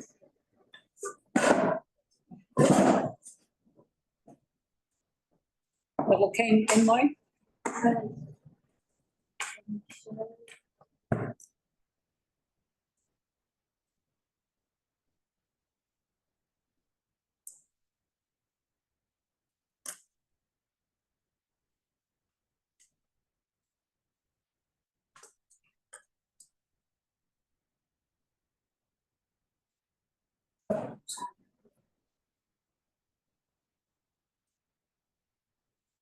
Oh, sure. Which one are you? Sorry, which name are you? Can you promote Amandine, Mark?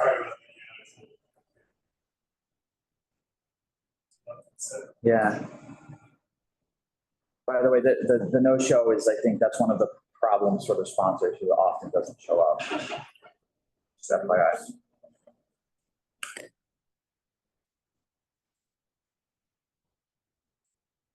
Of the problems, right? One of the sponsors who just doesn't show up.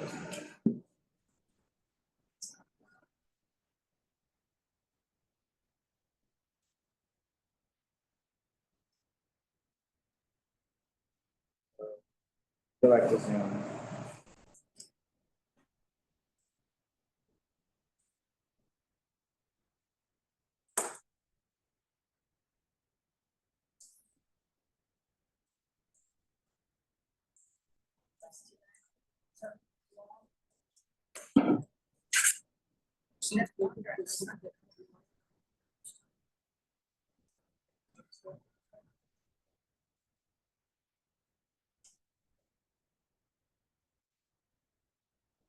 You're good. Are you good? You're good? Yes. Okay. So, hi, my name is Amadou P. I'm currently creative director at Double K New York. So, Double K is a fashion brand. Oh, yes. So, my name is Amandine. I am creative director at Double K. Double K is a fashion brand based here in New York that was founded around 22 and 23 by the designer Mickey. So, the mission of the brand is to empower women by helping them self-express and by helping them being their authentic self. And so the brand this following fall is launching his first denim pieces. So for this occasion, we thought about this marketing idea. So in order to the brand will offer the customer the opportunity to send old denim that they already own in order to make new pieces, new Double K pieces out of those denim that they don't no longer use. So in order to promote this new sustainable and circular fashion economy, the brand would like to showcase a display of a pair of denim. So it's an art installation that will be 6.5 feet tall. That each leg at the bottom will be around 24 inches and at the top 26 inches. And the approximate weight of the sculpture itself is 80 pounds, but we will add weight in order to make it safer in case of wind and other weather. I can talk to you about the structure itself. So it's going to be made out of an internal structure made out of PVC that will be covered in chicken wire, and we chose to use expansion foam because it's easier to manipulate and to create the final display out of it. And the sculpture will be on a wooden base with a lot of different wheels to be able to move around and to secure in place. We also ask for the authorization to write with chalk on the sidewalk. So the message is really simple: St. Jeans, which is the name of the campaign, as well as the logo of the brand. And we wanted to use Crayola washable sidewalk chalk that is known to be sustainable, easily washable, and that is considered safe and non-hazardous. Hazardous.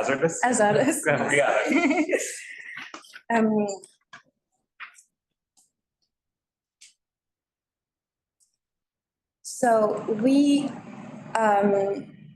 would like to present this. We would like to display this sculpture in 3 different parks. So we are not set already on the specific location and spot of the sculpture, but we would like. At first, we also wanted to display it in the Spring Street Park, but I couldn't see it on the SAPO permit I did, so I'm not going to present it to you. So the first location is West Washington Square Park. We would like to display the sculpture on September 27th. So our specific position that we would like to display the sculpture are near the fountain or under an arch or on the grass. Sorry. Yes. Yeah, so we can help you with this, but there's actually a separate permitting process to do things within the park. So you don't actually apply for a SAPO quote street activity permit. Those are only for the streets and sidewalks. The parks actually have a separate process. So I think. So I reached out to the park, but since it's a marketing display, they told me to reach out to a SAPO. Yeah. So that would allow you to do it on the sidewalk outside the park, but not inside. So if we wanted to do it in Washington Square, so the only spot available would be on the street in front of the arch, if I understand, not inside you could do the it on park. Yeah, that's what a SAPO permit grants you the authority to do, is to do something on a sidewalk or street. All right. Not inside the park. I think what they're telling you is that they don't want to have commercial sculptures in the park. Yeah. If you're doing something commercial, it has to be outside the park, on the sidewalk. If it wasn't commercial, you might be able to get a permit to do art in the park. Yeah. It's just art, but this is commercial. All right. So. You can't apply for the sidewalk, which I think is what you've done right outside the park. Well, yeah, by the description that's on our list, this is a description of the sidewalk of this portion of the street. Yes. East 14th Street and which is Washington Square East. Well, that's because the SAPO won't let you choose the park. Right. Right, so it's already. Your renderings, you can't put them where you're rendering. Yeah, okay, yes, I understand that, yes. But if you want to do it on Washington Square East and they grant you the permit, then that's fine. I mean, that's okay. Sounds good. Okay. So, well, are we ready? Is there more? I guess. Yes. Yeah, I'm Yes. sorry. I was just gonna So then so we have 3 different locations over 3 different days. So the second one is in Union Square, but so same thing won't happen where it's happening, but so on the street that I provide to. And that's also not this community board. Yes, but then it can happen on the side, because since, as you said, they won't grant us access because it's a commercial use. Yeah. I don't think my client worry about the exact specific Yeah. placement of this I- display as long as it's just as displayed. good on 14th Yes. Street. It's funny. Yeah. It's the same. Yeah, just same just crowd. options anyway. We Yeah. were Yeah. waiting to meet Yeah. and. We're just trying to make sure that you know, No, yeah, totally. what Yeah, they'll yeah. let you do. 'Cause Totally. it's like- Also, I believe we only have authority over southern side of 14th Street, right? That's right. All right. It's a different community board on the north side. On the north side, this is so confusing. All right, I Yeah. didn't know about that. Okay. Yeah. So we're just the southern Southern side side of of 14th 14th Street. Street and community board 5. five. Right. But so this is the south. That's the northern That's the side. northern Northern side. Okay. So it would be like in front of Whole Foods. That would be That's our the district. southern. Yeah, in front of Whole Foods and Sephora All right. and the subway. The north sidewalk is better. Oh, yeah, it Yeah. is. It is, because you have Yeah. all of that Except space. But where the park is, there's not really. a I don't know if sidewalk. that's considered part of the park or if it's actually sidewalk space. I don't know. Yeah, I don't know, but there's not exactly a sidewalk on the northern side, But this, right? the south side of 14th is where we did that Sephora thing, right? That Yeah, car. okay, no, you. Yeah, I mean, I think it would be a fine spot for Right. this, if, especially because you're in front of us now. So I think we might as Yeah. well consider it as if it were. Where's, in our where's the district. third part? So the location was in Central Park. So Oh, yeah. we It's not were. us. Oh, That's like Not us. another. That's another- way north. Yeah, That's way but far. all right. Not us, but good idea. I wonder if the best Same part, property. part for us is that, you know, that's corner area where people keep putting their trucks by like University Place, right? Because it kind of would stand out. Remember, you know that spot? Yeah, of course. That, if you put it right there, that you can put a truck there. Because otherwise, if it's kind of where everybody's walking, I don't, The little mini plaza. The little mini plaza, do you want us to draw you a map and tell you where we think it is? The spot we're talking about? Is it in the street that is only for pedestrian? That Yes. is locked, Well, it's not only yes? for pedestrian, but But it's it's like kind a of winner. locked. Yeah. Yeah, but there's a little Yes. corner area there that we always have people coming and they get approved to put little trucks there. Right. Would be a good spot because Mhm. people would see it. Yes. Yeah. Well, I may have missed something.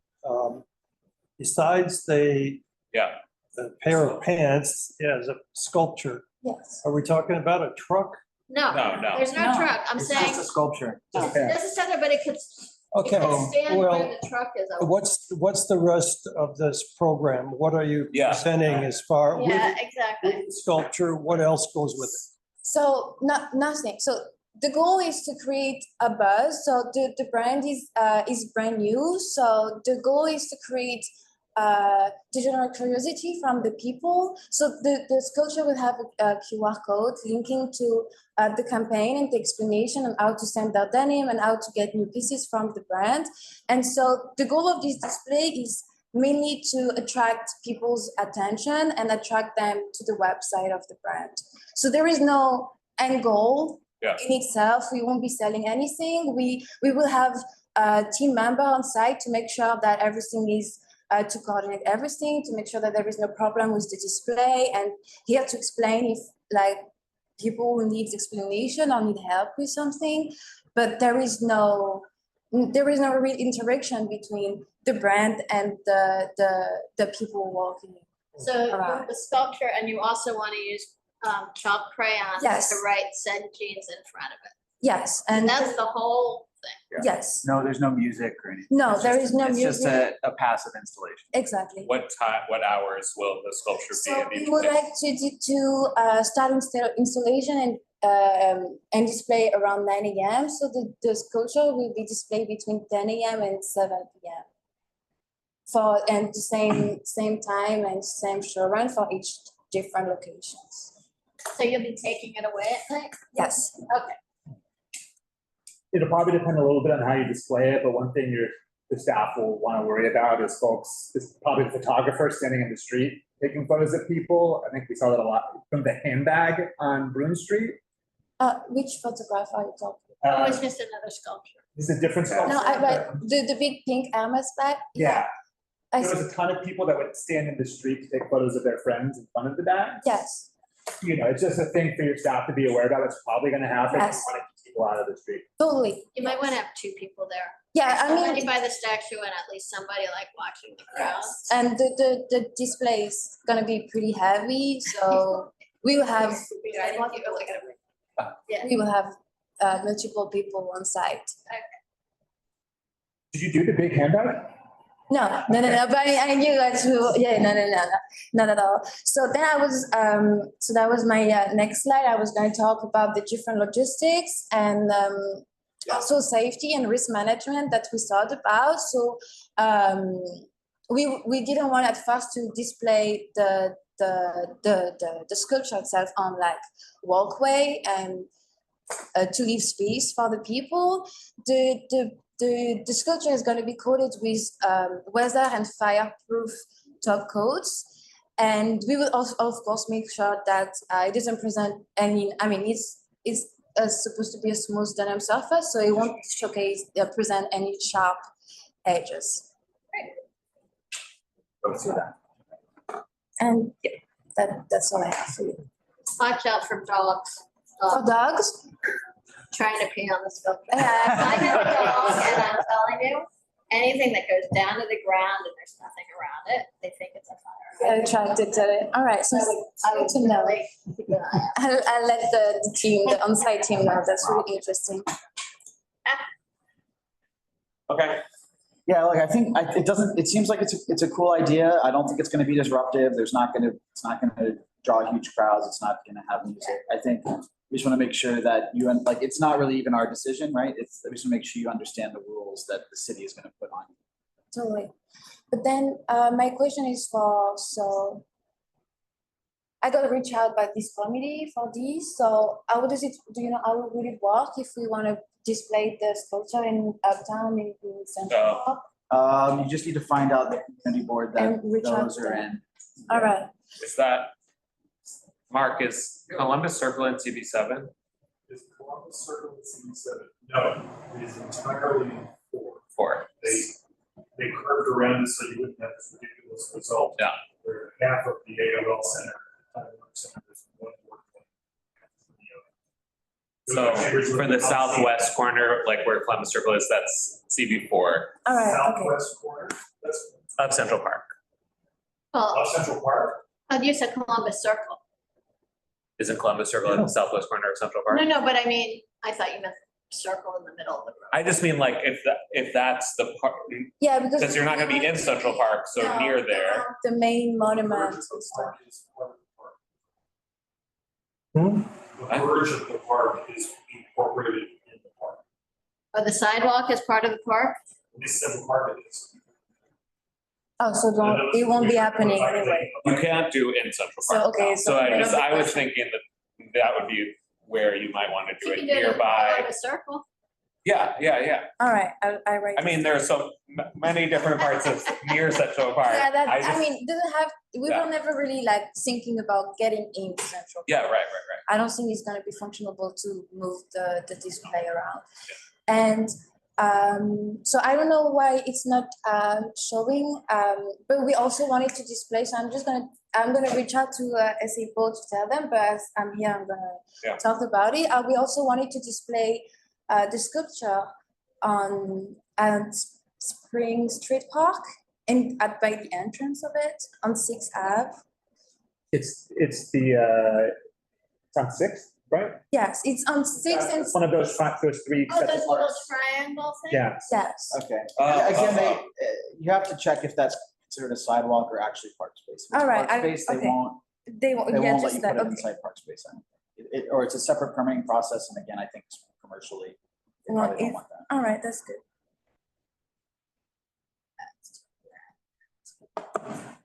Thank you, guys. Thank you. All right, I think Ryder's gonna take over. We only have 4 to go, but I have to head out. I'm sorry. That's okay. Ryder's gonna take over. Thank you for your leadership. Your time. What? I know. Oh, So they, I hope you're going somewhere fun. It's a personal thing that I really could not move. Great, I'm oh, sorry good, about go. hope it's fun, You know whatever, I never leave these early, so. hope it's fun, Don't worry whatever about it is. All right, do we have anyone from Jonga Food Truck? Yes. Oh, wonderful. Items 20 and 22. For waiting around. Thanks, sorry.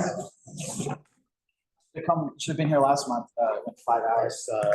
I was on it and I withdrew. Luck, okay?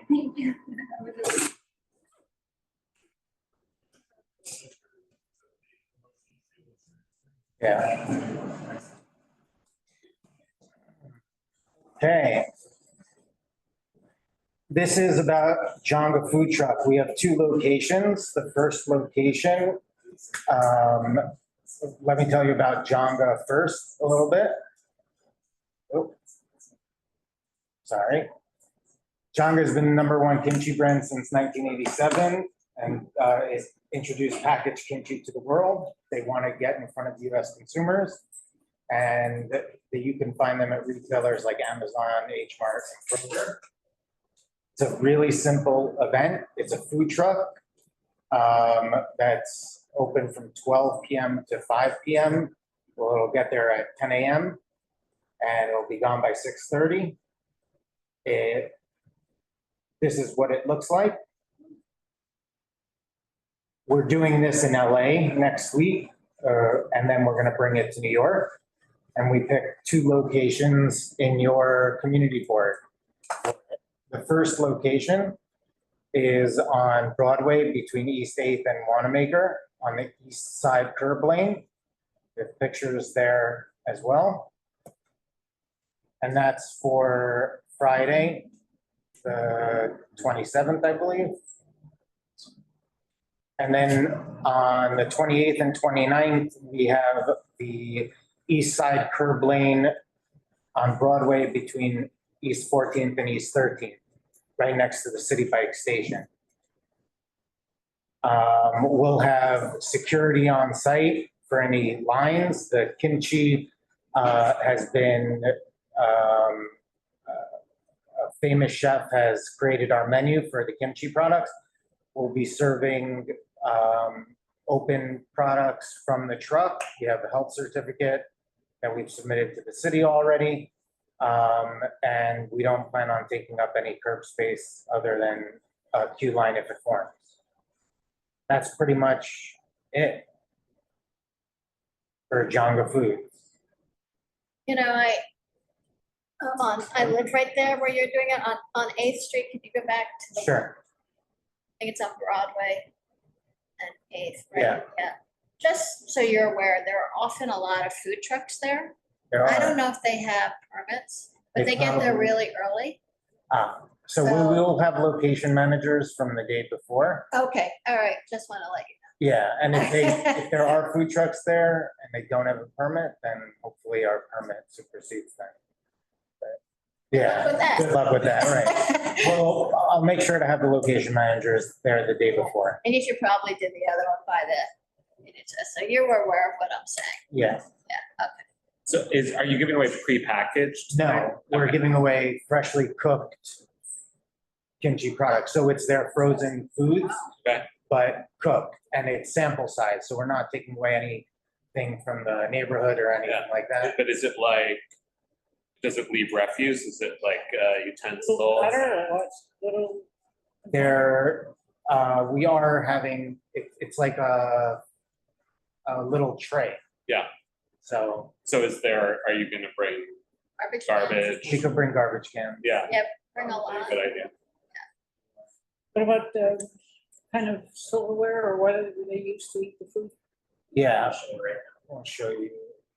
Chopsticks. You know, living in that neighborhood, the streets get really dirty. So if you want the neighbors to be happy, Yeah. make sure you sweep the streets, then Yeah. it's gonna be all over the place. People- Really well stamped. Yeah, okay. That's what they're using. Cool. Yeah. Is there gonna be, do you expect to have enough product to serve through for free all the way during all those hours? We have more than enough product. Our problem will be cooking it. Oh, wish Oh, So is there, people might have to wait? Right, which is why we have a queue line. Yeah. But ideally, if there are sample size servings, we could run through pretty fast. So the 8th Street one that's a pretty wide sidewalk, and I believe there aren't a lot of businesses in there right now. That's a Correct. lot. There's empty business. So that's not gonna be too bad there. Like the 13th Street, Right. right in front of the movie theater. That is, I walk on that block every day, numerous times. It is so packed. So not really sure how you're gonna manage the line and keep people moving. Our plan is to have the line go towards. In front of the movie theater? I never experienced that. It's too bad. I walk my dog there like 5 times a day. It's Maybe I'm only there. And then there's the people selling fruit over here and they're coming in and out and they're coming from Whole Foods and then where you're going over on the 8th Street, it's really, what time is it? 12 to when? 12 to 5 or 11 to 5, 11 to 6. Starting at about 4 or 5 in the afternoon, it's gonna be really crowded on that corner. So just so you're aware, I'm not gonna say you can't do it, but it can get insane. On Broadway and 8th or? Yeah, Broadway and 8th, on the corner you are, because people are coming out of NYU, they're coming out of the subway, and they're also, now that Wegmans is there, there's a lot more foot traffic, right? So. Don't Less go. security guard. Yeah, so it's gonna be pretty crazy. On the one near Union Square, I would just make sure that there's gap between the truck and the stop and the city bike dock, because folks are gonna be wanting to come in. Yes. Yeah. Okay, So you're going to be giving this food out, for free. right, and for free, and the point is to recognize the name of the brand name? Brand name and their rebranding. And do they have a actual restaurant someplace? They don't, it's packaged food that you could buy. Food, but the packaged food is not what they're gonna be given, they're gonna be. Correct. fresh They're food. giving you the packaged food, After it's opening cooked. up, but cooking it. Showing what So people take the packaged food and then cook it at home themselves. Wait, they buy it, but not from our truck. But at this time, you're going to be cooking it for them. Correct. So they sell it in the supermarkets? Yes. Okay. Yeah. So people take it home and Yeah. they buy it. After they buy it. Hopefully they pay for it. It's kimchi, you don't need to cook it, just eat it straight. Yeah. Yeah. Also, 2 of the days you're doing that by Union Square, but that's for the Farmers farmer's market, so it's gonna be crazy. We're looking forward to it. You have a lot of security, just to keep We people will. organized, Yeah. right? Especially if people have to wait for the food to be cooked. Yeah, Yeah, no, the idea is that we start cooking an hour before. Yeah. and people love kimchi. Yeah. I would be in line for that. I We'll would, see you and your dog. We have a I would, but I'm not gonna be We there. have a question about the food preparation. Is it fried, air fried, deep fried? What is the mode of preparation? We have a menu, there are 6 menu items on, to give away. One is fried chicken, so that will be fried inside. Yeah. The food truck has a fryer on board. Looks like the team. That's the only item that will be fried. The primary kind of objective and criteria for when we were designing this menu was for volume. So a lot of it is intended to be pre-batched as much as possible. So just that gochujang fried chicken, which is straight out of the packaging. So to your earlier point, those top 4 items there, those are to showcase what their items can become if you put some love into it. The bottom 2, which are vegetable kimbap and gochujang chicken, are 99% just reheated to also show, especially those NYU kids. How Quality it's food used. and from this reheat. Yeah. And us 60-year-olds who don't wanna cook anymore. And Yeah, yeah, absolutely. I love Korean food, this is great. Other comments or questions? Okay, thank you. Delicious is the food, tell us. How delicious, we're all hungry. Yeah. These meetings are, Next time, bring samples. No, you can't do that. right. Just kidding. All right. Thank you. Big Spoon Food Truck giveaway. Do we have anyone for a Big Spoon Food Truck giveaway? Any? No?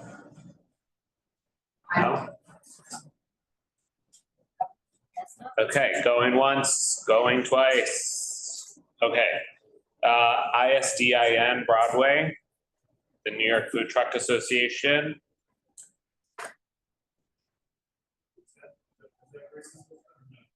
I don't know, No, but maybe I don't have, if Will has the information where he has the applicant name, I don't have that.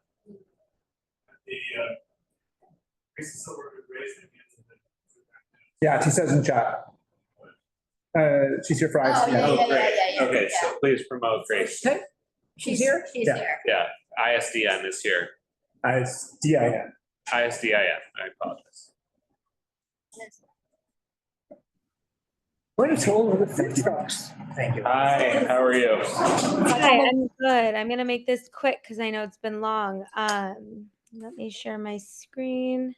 Thank you. So Isden is a skincare brand out of Spain, and they're known for their sunscreen. So they just launched in Sephora. So this is a partnership with the Sephora in Soho. Our permit would be for Broadway between East Houston and Spring, I believe, or Prince. I forget. Hold on. Yeah, West Prince and Houston are. Prince, yes. So I know that area right by Prada is under construction right now. I did speak to the construction team, and they let me know that that section will be completed any day now. But the backup would just be to be parked a little bit further towards East Houston, by like closer to Verizon store if needed. We are handing out, this is like a very janky rendering because not all design elements are finished, but we will be handing out samples and iced coffee. And they are offering skin consultations with experts inside Sephora. We will have rope and stanchion, line control, BAs, all of the things we always do. Take the trash back with us and leave it just as clean and nice as we found it.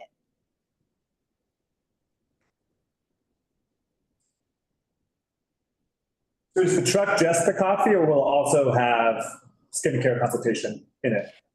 Skincare consultation will be only happening inside Sephora, so it gets but just the truck will be handing out like information cards and the iced coffee.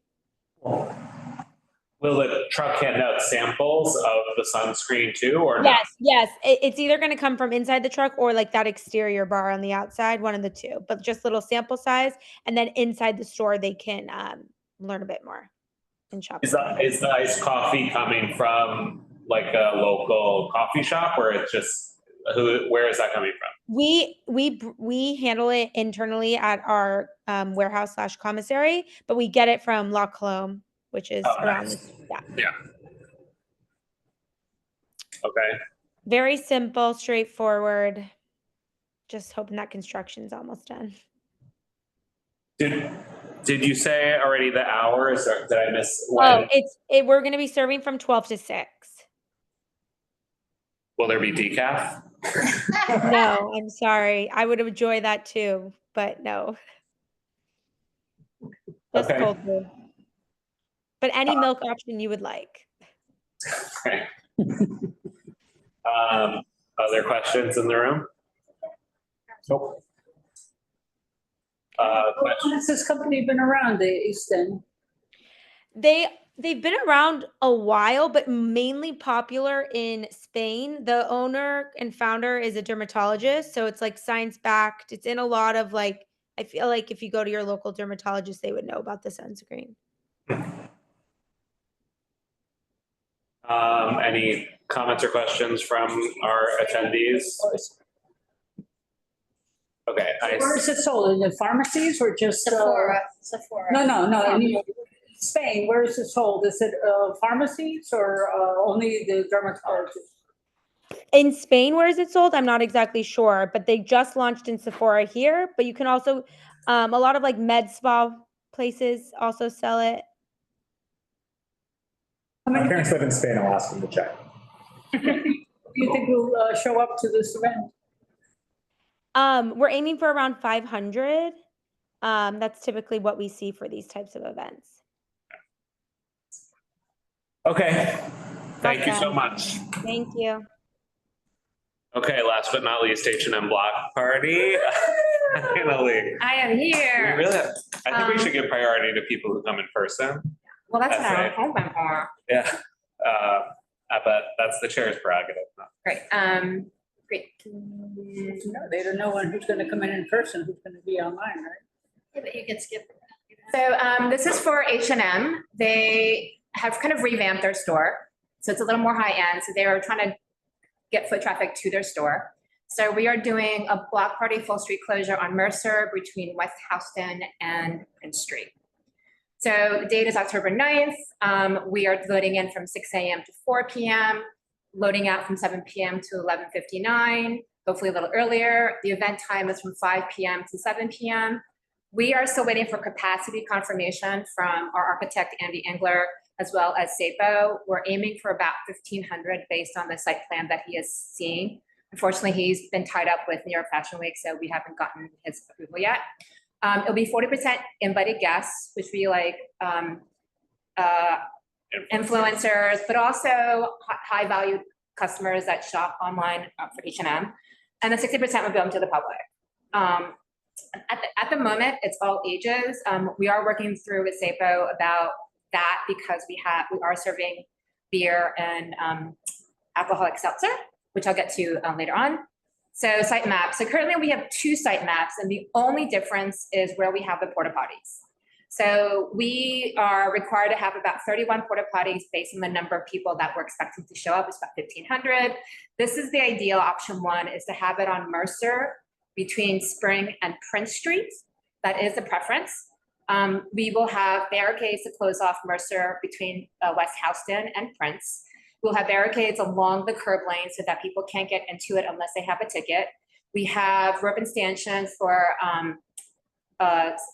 guest line management on the West Houston Street side, because that is the main entrance. We do have a VIP entrance, but only VIP people will know about the entrance on Prince Street. So if they're VIP, and most of the people that are VIP are going to come from the actual store, because there'll be a private sort of viewing for the store, and so they'll come out and they'll go through that way. We will manage line, but really the bulk of entrance, line management will be on the West Houston Street side. We have 8 towers, truss towers, which will hold audio and lighting gear. We have a stage, which again, we're waiting for the city to confirm. It is 24 feet long by 6 foot deep. We are working with them to make sure that that's enough space for the fire lane, which is 15 feet. We think it's enough space, but we again want to confirm with the city and with Department of Buildings. We have a gift table and we have 3 bars. We also have a generator down by the outdoor dining space that is owned by Lure. We have one that is the main and then one as a redundant, which means if the main happens to go shut down, the redundant kicks in so we don't lose any power because this is a block party. And we all. Did you say what hours it is? The event itself is from 5 to 7, but we have a space from 6 a.m. until midnight to set up. All right, sorry, go on if there's. Option 2 is then if we don't get approval for the porta potties on Mercer Street between Prince and Spring, we'll do it on West Houston between Mercer and Broadway. So those are the 2 options. We're just waiting for the city to confirm which one they'll allow us to have. Again, option 1 is the preferred one on Mercer Street. Say demand that you have the porta potties? I'm sorry? CB2 demand that you have the porta potties? Well, when we talked to Andy Engler from Sync and Architect, he advised us because it is a closure, we have to have porta potties. So that's why we have 31. If you tell me I don't need them, I am happy to get rid of them. But we have been advised of any porta potties because it's open to the public. When everybody else asks for a street closure, why aren't we demanding that they have porta potties? We've been advised, but if you're telling me I don't need them, I'm happy to remove them. We don't personally like them either, but that's what we've been advised by our architect who is filing with DOD. Does the H&M store have restrooms? They do, but they're limited. So again, we're expecting 1,500. That's what we think capacity is. Again, we're waiting for approval and confirmation from both CB2 and from the DOD. So besides the branding of the H&M, what is the real purpose of this party? It's just because they are kind of new to that location. It's a kind of rebranding of the store itself. Like when you think of H&M, you think like really cheap, fast fashion. They do still have fast fashion, but the store itself was a little bit more premium. They're calling it the red store because it's a little bit more high end. Red store? They're calling it the red store because everything in there is red. Design wise, it's very red. That's what they're calling it internally, but it's not like what they're saying. Is the line management just to get into the store or just to get into the? To get to the party itself, to get to the block party. So it's a ticketed event. So 40% will be guest invite and 60% will be open to the public. I can talk through that more from our promotional section, but it's basically QR codes. It's going to be some like social media posts. It's going to be some posters. So you can like sign up or you can like download the QR code and then it'll take you to like an Eventbrite type program. It's not that, but it's like it's a ticketing platform that they can sign up and register and then they'll get a ticket emailed to them. What is the cost to get into? It's free. Do you So anticipate? what are the ticketing? Just. It's free, but we have to keep head count. Yeah. Okay. We have to know that because its capacity is 1,500 so far. We have to make sure that we know the number of people who are coming through. Yeah, So- we also want to manage how many people are coming through. If there are 900 slots for the public, do you expect those to all be claimed before the day of, or? Yes. Okay, so no one who stumbles on this walking by is actually going to be able to get it. Yeah, you have to register and get a scanned QR code ticket. Yeah. So that way you can get in. What do residents still on the street do to get in? They still have to, again, they have to register. No, but like I think How do they get- it's like, how do people get to their buildings if they're going? The sidewalk is open, it's just the street. Oh, okay. The sidewalk is stayed open, we're not closing the sidewalk, pedestrian traffic is still the same, it's just the street. That's why we've got barricades along the curb lane so that people can't come in from the sidewalk. They can only come in from West Houston Street, which is the main entrance, or the VIP entrance is on Prince Street. So there would be no disruption to pedestrians. I've also spoken directly to all the businesses down there to give them the heads up that we are closing the street down on the 9th so they can readjust the deliveries. I have a letter ready to go to send to them if you guys all approve and good to go, but I've already spoken to everybody in the neighborhood. Let them know that we are going to be closing down that street. And there's audio. Is there? I imagine it's like party music. How loud do you think it's gonna yes. be? So timeline is this is the load-in schedule. So we're going to get there at 6 a.m. We're going to start loading in the towers, the audio gear, lighting gear, the staging, porta potties, hopefully not, generator. Load in, still there. Load out is we're going to start after the event is over at 7 o'clock. So we'll start breaking down at 7 o'clock. And again, we're hopefully out before midnight, but we have the space until midnight. So the actual event is 3 DJs. The first one's Kitty Cash. The second one is Channel Trez. And the big one is K Tronada. Kitchener's like a very famous. Yeah, so if you're in the DJ world, K Tronada is definitely well known. If you're not in the DJ world, then you have no idea who these people are. So it's a mixed bag of, yes, they're well known, but again, if you're not part of this, you have no idea who they are. Yeah. I happen to know K Tronada only because I did an event with them last year, but other than that, I had no idea who it was. I'm not really into the EDM world, so that's not. Start at 6 a.m. We do only because I don't want to start too late and then we're rushing to get everything done. Okay. It also is easier for deliveries because 6 a.m. trucks can come through without having to deal with traffic. So we always err on the side of caution to start earlier. We understand that it is very early in the morning. We are applying for an after work variance through Department of Building so that we will able to start at 6 a.m. and then we can also keep going until midnight. So we're filing with that with the city. So is there residential above the stores? There are some residential. It is mostly businesses, but there are some residential, yes. So just as a courtesy, you might want to send something to the buildings. Absolutely. So they put something up Sure, in the absolutely. lobbies, Happy to do that. alerting people that this is going to happen. I have that letter going. Like I said, I've reached out to all the businesses, but I'm happy to reach out to all the residents as well. Yeah, not a problem.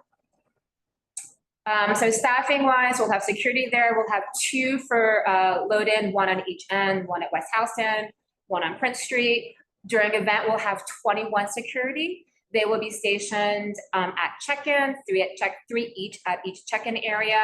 We have 1 station by each bar. We'll have 4 stationed by the stage, and we'll have the rest monitored throughout the space. In addition to that, we'll have traffic line management, which will be for people by the West Houston Street side, because that's the main entrance. They will deal with making sure that people are staying in line, they're not blocking the sidewalk, and people are trying to cross. So they'll manage all that. And they'll also try to keep it going so we know that, you know, the number of people that are flowing in and out of the space. Site managers will just be there to help, again, manage trucks that are coming through, all our deliveries, all our vendors. So again, managing the flow so that we're not causing too much traffic in the area. Production assistants will just be there to help set up and break down. We'll have check-in, will be about 10 people to check in the guests. They will scan tickets, they will check ID, and they'll hand out wristbands. And then we'll have cleaners on site as well from 4 to 9. They'll be emptying garbage cans out, which we'll have about 20 of those. We'll have them sweeping up the street as needed, so that we are cleaning throughout the evening so that we're not accumulating too much trash. This is accreditation just so you can see it. We've broken down to crew, content, PR, production, and all access. Guest experience. So there'll be, as mentioned, 60% of the guests will be open to public, all ages 18 plus. We are confirming that with the city. We may have to go to 21 plus because of the alcohol service. It's a ticketed event. It's free, but you have to register via Swoogo, which is the platform, which is like Eventbrite. Main guest general admission entrance would be on West Houston and Mercer. The tickets will be scanned, IDs will be checked, and then they'll be handed out a wristband, red for people that are 21 and over, white for people that are under 21. In addition to that, we've got a VIP lane. Again, that's on the Prince Street side.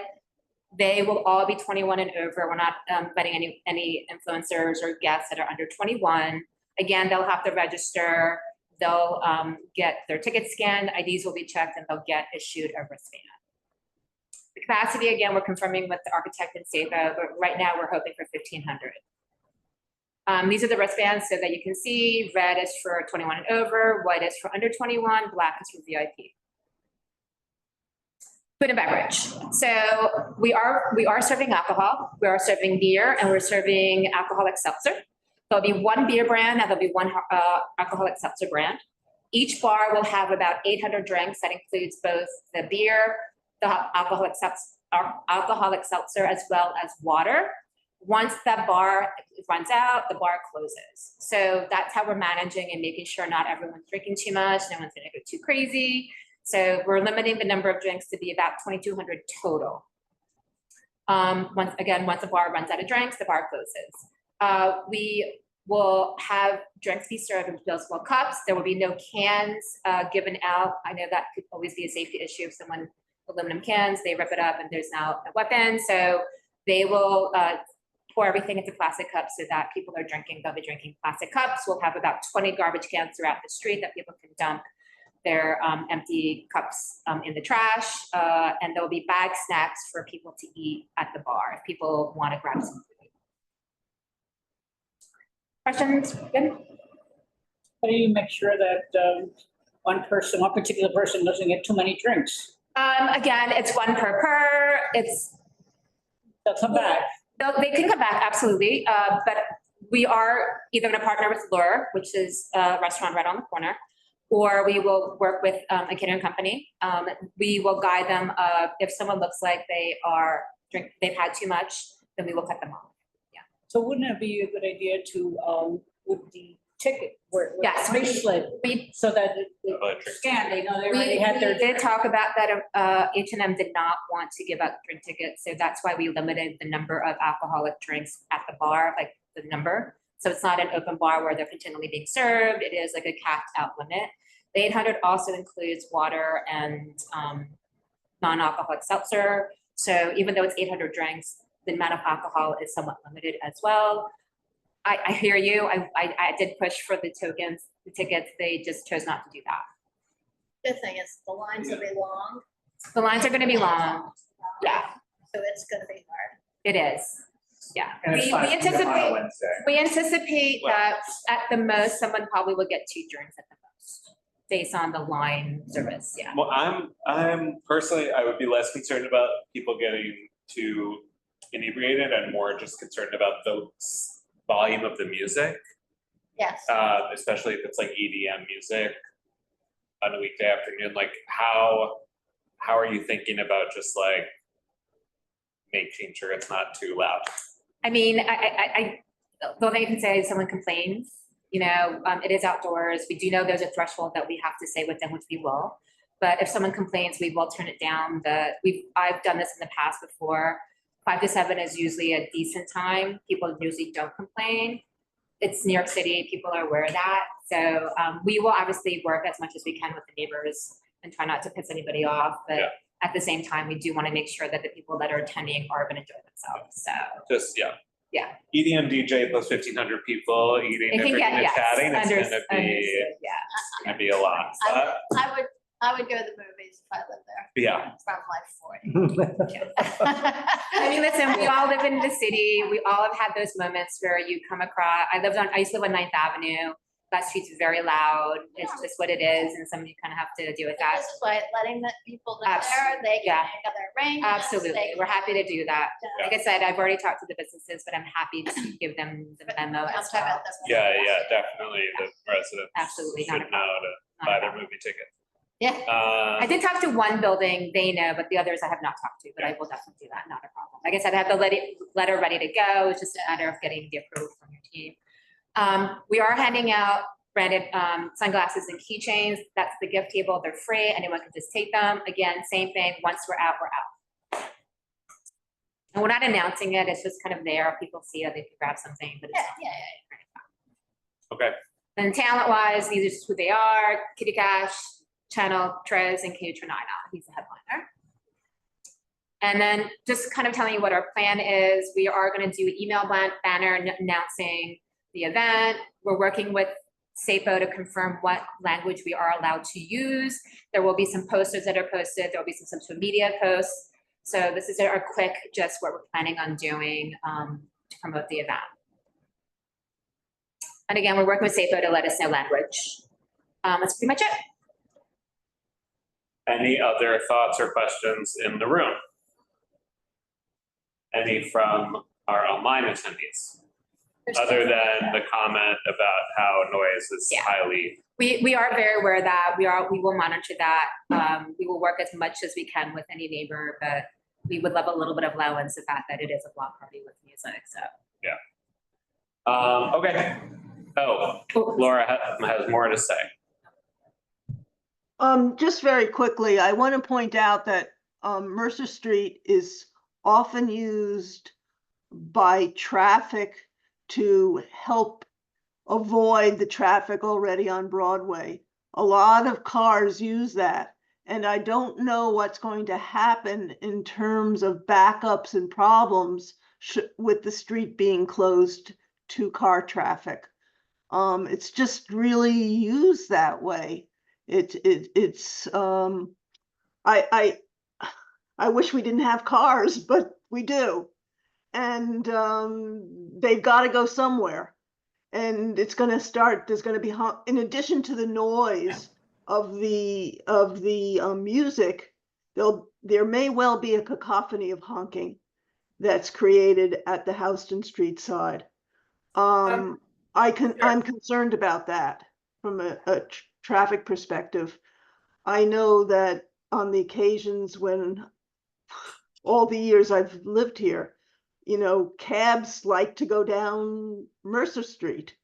They go to hotels down Mercer Street. They use it. And that's all aside from the fact that I find this use of my community incredibly offensive. The commercialization of Soho is becoming so extreme. People live on this block. They don't deserve to have to live with this on the street, with people drinking and loud music. I had around the corner for me music so loud from an event that my fire escape was shaking. I mean, it was moving with the music.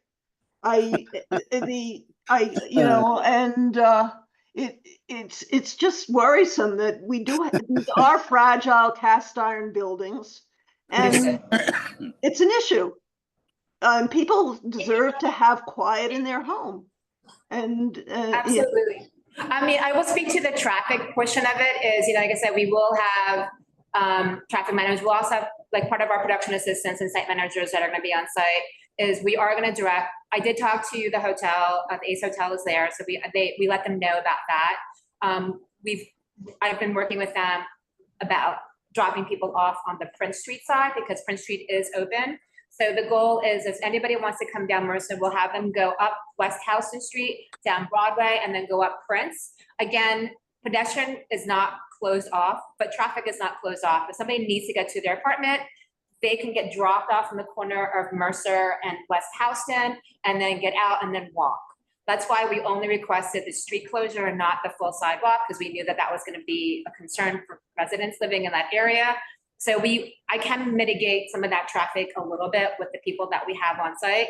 In terms of the loudness of the music, again, we will work as much as we can with the neighbors, but I just ask from a little bit of allowance, the fact that this is a block party. It's 2 hours, it's from 5 to 7. Most people, hopefully, are coming, they're coming away or home. It's not between 8 and 10, so it's not like it's going to be too late at night. We are very mindful of the neighborhood because we also understand it's a very historical area. So we'll mitigate as much as we can. I'm sorry. It's not mindful of the neighborhood. It's using the neighborhood. This is not it's not the traditional block party when it was the neighbors getting together for food and enjoying and meeting each other. This is a commercial event. Stop making it what it isn't. It's a commercial event. You want to use our community and that's it. So let's try to mitigate the issues. Let's try to mitigate the music. Let's mitigate things. And keep in mind, you're saying, oh yeah, they'll go to Broadway. They're not on Mercer Street because they can't, because Broadway's backed up. The traffic is bad on Broadway. So this is a real issue. Thank you. Yeah. You have to take the reality of what's there. All good points, well taken. I'm going to move to Pete, and then so we can wrap up and get into business session before too late. Pete? Great. Yeah, just from the big picture, for the impact on the neighborhood. We have 27 items on the list tonight. 13 of them are Broadway and Soho or nearby.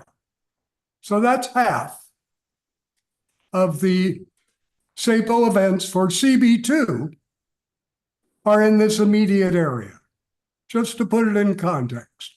Looking at more small, the Pissoirs, the whatever you want to call them, on Mercer below Prince, that would be putting them opposite a whole stretch of residentially occupied buildings on the upper floors on the west side of Mercer. So even though the east side of Mercer is pretty much commercial on the north end of that block, but the west side is a whole different story. So I would advise looking at that stretch of sidewalk on West Houston as was tested for the second For the porta potties? Porta potties, yeah, the Pissoirs. Sure, absolutely. We will work with whatever you deem fit. That's why we offer 2 suggestions. Like I said, the preference for us is Mercer, but if you feel that West Houston Street is a better fit, we're happy to do that. Okay. If you also tell us we don't need porta potties, I'm happy to get rid of them altogether. Okay, I'm just pointing it out because I believe you had said that there was some residential as if it was inconsequential. So I'm glad to hear. I'm sorry. I was talking about I was talking about the street closure from West Houston to Prince. There are residential buildings above, absolutely. I was more focused on the stores that were there because they get a lot of deliveries. And so I was wanting to make sure that they understood that that street would be closed. So, okay, yes. and question about what is the entry point for people that have a reservation to enter the party area? West Houston. West Houston is the main entrance. There is a smaller VIP entrance on Prince Street, but everyone that registers that is not a VIP will be told to enter between West Houston and Mercer. So the holding area for those who are in line or backed up, that will all happen on West House? Yes, and we have rope and stanchion along on the sidewalk. We've applied for a sidewalk permit so that there will be a line management so that people, as they're coming through and getting checked in, that it's all close, as close, tight to the wall as possible. Thank you. All right.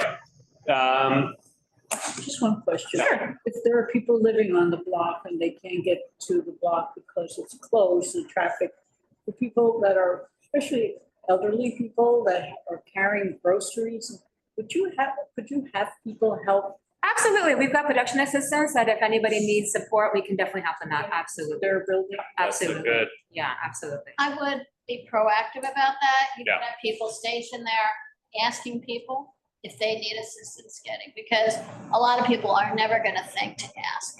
They're gonna think, these guys are busy, they're doing their job. Sure, absolutely, yeah. So, But they should be wearing some kind of a uniform or something so that people. Yeah, we'll have credentials that says staff, like production staff. So if they see somebody with a credential, they're more than welcome to come up to them. We will have someone like a site manager stationed by the Houston, West Houston and Mercer Street side, because they're gonna be dealing with trucks coming through. So if anyone, they see somebody that needs a little help, we can absolutely help them out.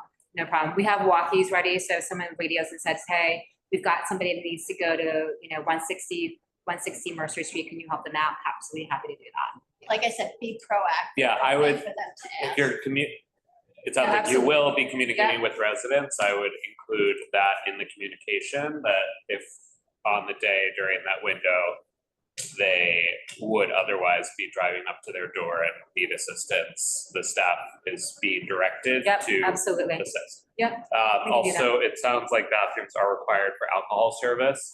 So, and it's just probably a good practice. And we've got 31. So. Yeah, so, all right. Thank you. Yes, okay. Comments well taken. I'm gonna move us into business session. Thank you for coming. Thank you so much. So now we will discuss and vote. I think, if I remember how this works. Yes. You want to go in order? I think, yeah, let's go back. Well, let's take them as bundles when relevant. Yes. But numbers 1 and 2 were the HBO Penguin. And 8, 1, 2, and 8. 1, 2, and 8, thank you. 1, 2, and 8. Any discussion? No. Okay, all in favor of approving these, say aye. Aye. All opposed? Same refusal, okay, unanimous. Okay, number 3 was a no-show, so I assume we are rejecting that. Ryder, I just had a question. You voted to approve number 1? Yes. With no discussion? Okay, it's not, I mean, that's a travel lane during rush hour. I thought I asked if there was discussion, and there was no discussion. So. Okay, well, we've already been sending inquiries as a board to ask questions about that because it's tomorrow. And that was Okay. raised. So you don't think that's a concern? Is there something that you think we should include in our statement when this comes before full board? Well, the event's tomorrow. Right, so the position of the committee, I would think would hopefully be to deny the event, given that it's blocking a major traffic artery. Yes, but When there's no stopping or standing between 1 p.m. and 7 p.m. on the street, on Yeah, Canal on the north side. But the NYPD approved it. They said it was okay. Well, did you see any evidence of that? I'll make a note that conditional on the reality of the NYPD approval, we approve it. Actually, I see, community affairs officer just wrote Mark back just literally right now, because I was copied on it. Mark, I don't recall granting anyone permission to use the curb lane on Canal Street for any event. Okay, I'm not in my email right now, so I can go check. Okay. As a matter of practice, we refer all requests to SAPO. Confirm the Who sent that to Mark? The community affairs officer from the 1st precinct. You're down here? Yes. Yeah, okay, that's who I wrote to. Will asked me to write to him during the meeting. Yeah, okay. What would Will do? WWWBT. If I may, just for the clarity, Canal Street in that area has what's called a rush hour regulation, right, which prevents any kind of parking or stopping because of the, it's obviously the corridor in between the bridge and the tunnel. So if they weren't truthful, yeah, and that SAPO has approved this anyway. That I don't know. Because we can't see in the online. I can't do that, but I can find out tomorrow morning for sure. So I think we would say that if it's not the case that they got NYPD approval to do this on Canal Street, we would not approve it. But if they did, then we would. Why? Why would we approve that, Ryder? You're going to take a major traffic artery that's 3 lanes and reduce it to 2 for their event? Because and that's the board's recommendation about our judgment about the community interest of the application. It's about comportment with the city's requirements. Right, but there's no stopping or standing. Yeah, but at that location, and you're assuming, I mean, that's insane. This is precisely why community board review happens, is to catch these types of things. Thank you. So when we met with SAPO, they made it very clear to us that they're not asking for our judgment. They're asking us to follow the rules. And if the NYPD approved it, then we can say we don't like this. We think it's not a great idea, but Again, this is the whole point of what SAPO wants to know, is to bring concerns about issues and what is caused by an event. It's not a judgment. That's not a judgment, stopping a lane of traffic on Canal Street. The corresponding impact of that is that you back up Broadway, you back up all of the avenues, everything around there because of one event. And it's not a judgment call. It's a monster impact on the community of something that's clearly obvious. I mean, this is the Canal Street, from all the meetings that we've had, all the issues that we've had, that closing down anything on there is a huge issue. Point taken. I think we are having a different opinion about. It's not an opinion, Ryder. It's a responsibility to the community. Okay, so and you and I are disagreeing about that. There's no disagreement, Ryder. That's ridiculous. I disagree with you, then, and that thus disagreement is created. Does the committee have other thoughts? Okay. This is insane. No. Okay, great. So we'll move on. Yeah, but maybe we can say we do not prefer Canal Street to be closed, but being that it's the day tomorrow. And note that. It's our approval is conditional. And we have an email. Yeah. We can include that. I mean, this resolution isn't going to be created until. Right, but Mark can call over. Yeah, okay. Yeah, so Mark can express our skepticism about the NYPD approval. Veracity of the asserted NYPD approval from the applicant. And Mark can also share our concern about a closure on Canal, irrespective on whether the NYPD did in fact approve it. Okay. 3 was no show. 3 was a no show. 4 and 5 were withdrawn. 6 is the horse thing. Sounds interesting though. So close to the public, but visible from the street. Watch it on the screen. Is there discussion of this? Carter, do you have comments on this? I mean, they should be heard before we vote. If there are other board members who are here, I think it's my prerogative and I'm going to use it to allow other board members to participate. Okay, so. For 6, please. So, thoughts about 6? No? Take a vote. Okay, all in favor of 6? Aye. Opposed? Abstentions, recusals. All right. 7 and 12, actually, same applicant, but we don't have to consider those together because they were very discreet. So 7 is the J. Crew newsstand. We heard some concerns about I think with all the, I know you took notes, Yeah. or Phil did. Yeah. They do all the things they agreed to do. Yes. All the things that were suggested by the community and us, then yes, it's a yes. Okay. I'm voting yes. Right. Are there objections or do people want to discuss 7 at all? No. Okay. All in favor? Aye. Opposed? Abstentions, recusals? Okay. 8, we already heard.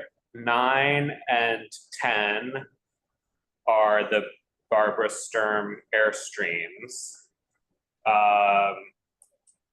Comments about these? Comments from other board members on the call? Okay, all in favor? Aye. Aye. Opposed? Unanimous, okay, abstentions, recusals, no, okay. 11, the Lululemon Run Club thing, this is 11, 21, and 27. And this is the Run Club that we think should not be in this location. Or, I mean, I think that what we want to communicate. The Lululemon Running Club. Yeah. That's. Oh, yeah. So we had a strong recommendation that they choose one of the other stores that is not so centrally located. I think we should note that he said, and if you go back and listen, he said the reason they chose this one and none of the others is that the trainers preferred this. Yes. I don't really care about the trainers. I imagine that it's also a more central location for the runners Yeah, but who are, so it's not just the trainer, it's the community. They're running a members. marathon, they can go. They can run yes, somewhere. actually read. So, I think this is like great. And plus, we don't have any record that they came in front of us Right. for the previous 6 weeks, I think. Yes. I can't remember what date he said. So they didn't come in front of us before. Conditions are changing now that this number's over. Right. This is not optimal for this is just crazy. Right, they said they started in July, right? Yes. I don't mind the morning part of it, like at 8 AM, the streets are actually pretty empty, but if they're all coming back at 11, that's when the stores. But I think I actually think the early part is the bad part because that's when they're waking people up. Yeah, people are, and they're, it's crazy. It's this huge number of people taking over the streets. There's been reported, there's nothing I hate more than run clubs, but. No, I don't hate run clubs. I don't have. Mark, do we know if they applied for when they started in July? Do they have a tent or did they just, or is the tent the cause of the permit or did they start running? The answer is that, I don't keep track of these Right. things historically. Right. We can look back at previous agendas, but one of the problems with the SAPO database is that once an event is over, they delete it from the system, so we can't today go back and see when they applied and so. Can we ask SAPO if, say, these people came in front of us to continue a program that they say they started in July that needs our approval, but we have no recollection of hearing it when it started? We can We can certainly, look at the we can certainly agenda. ask, Yeah. Right. yeah, we can certainly ask that, whether what that information would do for you. I feel like, thinking to our earlier question about when we have prerogative to say, I feel like we could say no to this, Yes. not because just we don't like it, but although we could definitely express that we don't like it, but more about like, it is our belief that they actually did not get approval when they started this. Yeah. And so we can't reward a bad actor. So it's, we are operating under our collective recollection, but. They as much as admitted, well, it's not my place to speak. No, no, please. They as much as admitted that they didn't.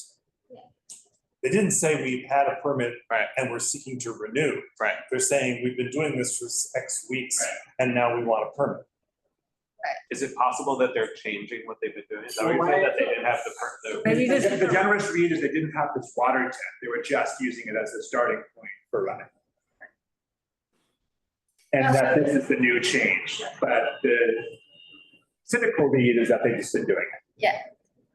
No, but it's okay. The fact that at least now they're getting the permit, it's fine. I think we shouldn't punish them because they didn't do it. It's the past, right? But now they're doing the right thing.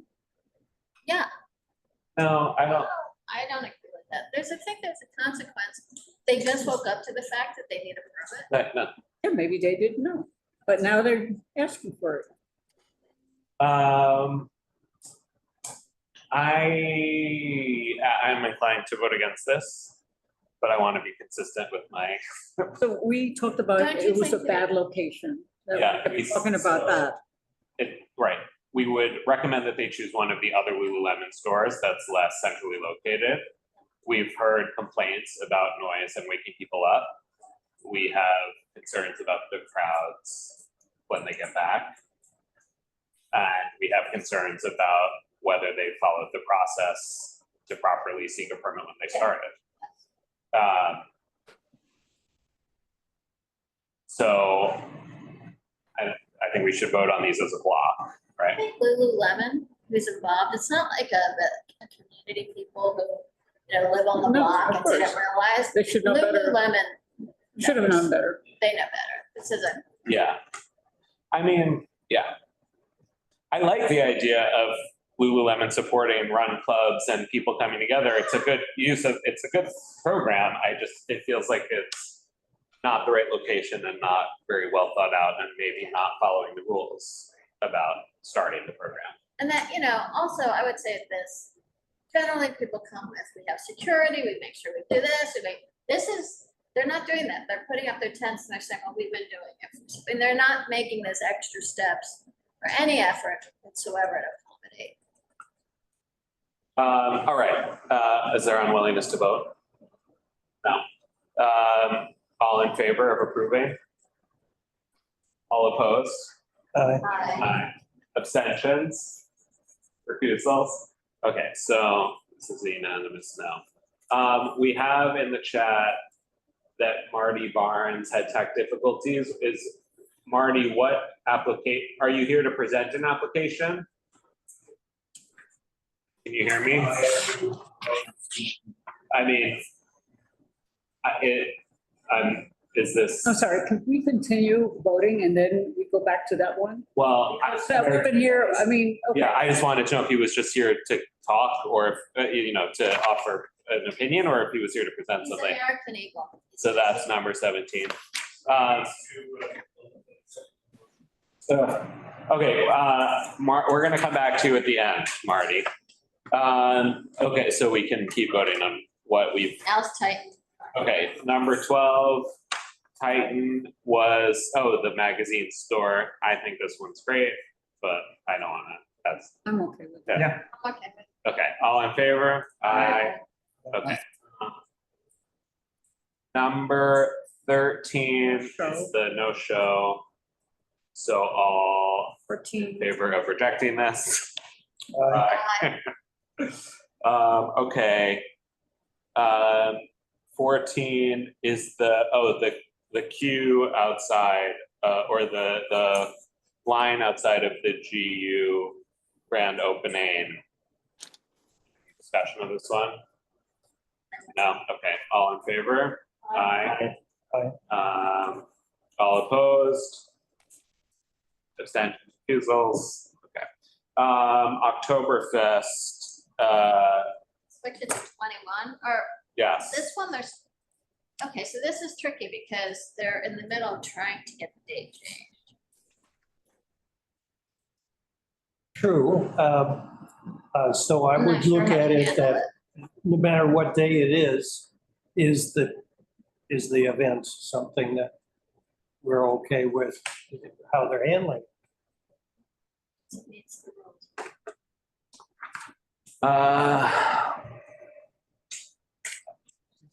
Yeah, I mean, do we have concerns about the date change or anything? No. Good location for it. Do we have concerns about the content of it? No. No. Okay, all in favor? Aye. Opposed? Abstentions? Recusals? I love second that. Okay. 16, Sabrina Carpenter, the Partners Coffee Shop. Don't And understand we the know event, you like but Sabrina I- Carpenter, but she's number one on the. But, you know, I'm being very rational and. I think they also said they would have like 10 security people or something like that. Am I hallucinating that I that was don't the think they, presentation? oh, maybe for, I don't know. I don't know. I'm sure Will has very good Yeah, notes. it's Such a big deal, who knows? Yeah, I'm saying she's gonna be there. Yeah. Okay, any discussion on this one? Yeah. Yeah, the dates are. Oh, yeah, they have to fix, Instead of 2 days, they have 4 days. Yeah.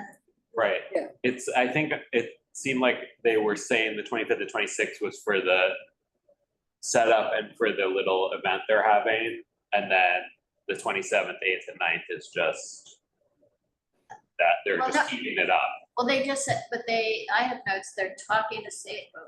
Right, they, From 25, 26 to 27 to 29. I didn't think it was an add-on, no.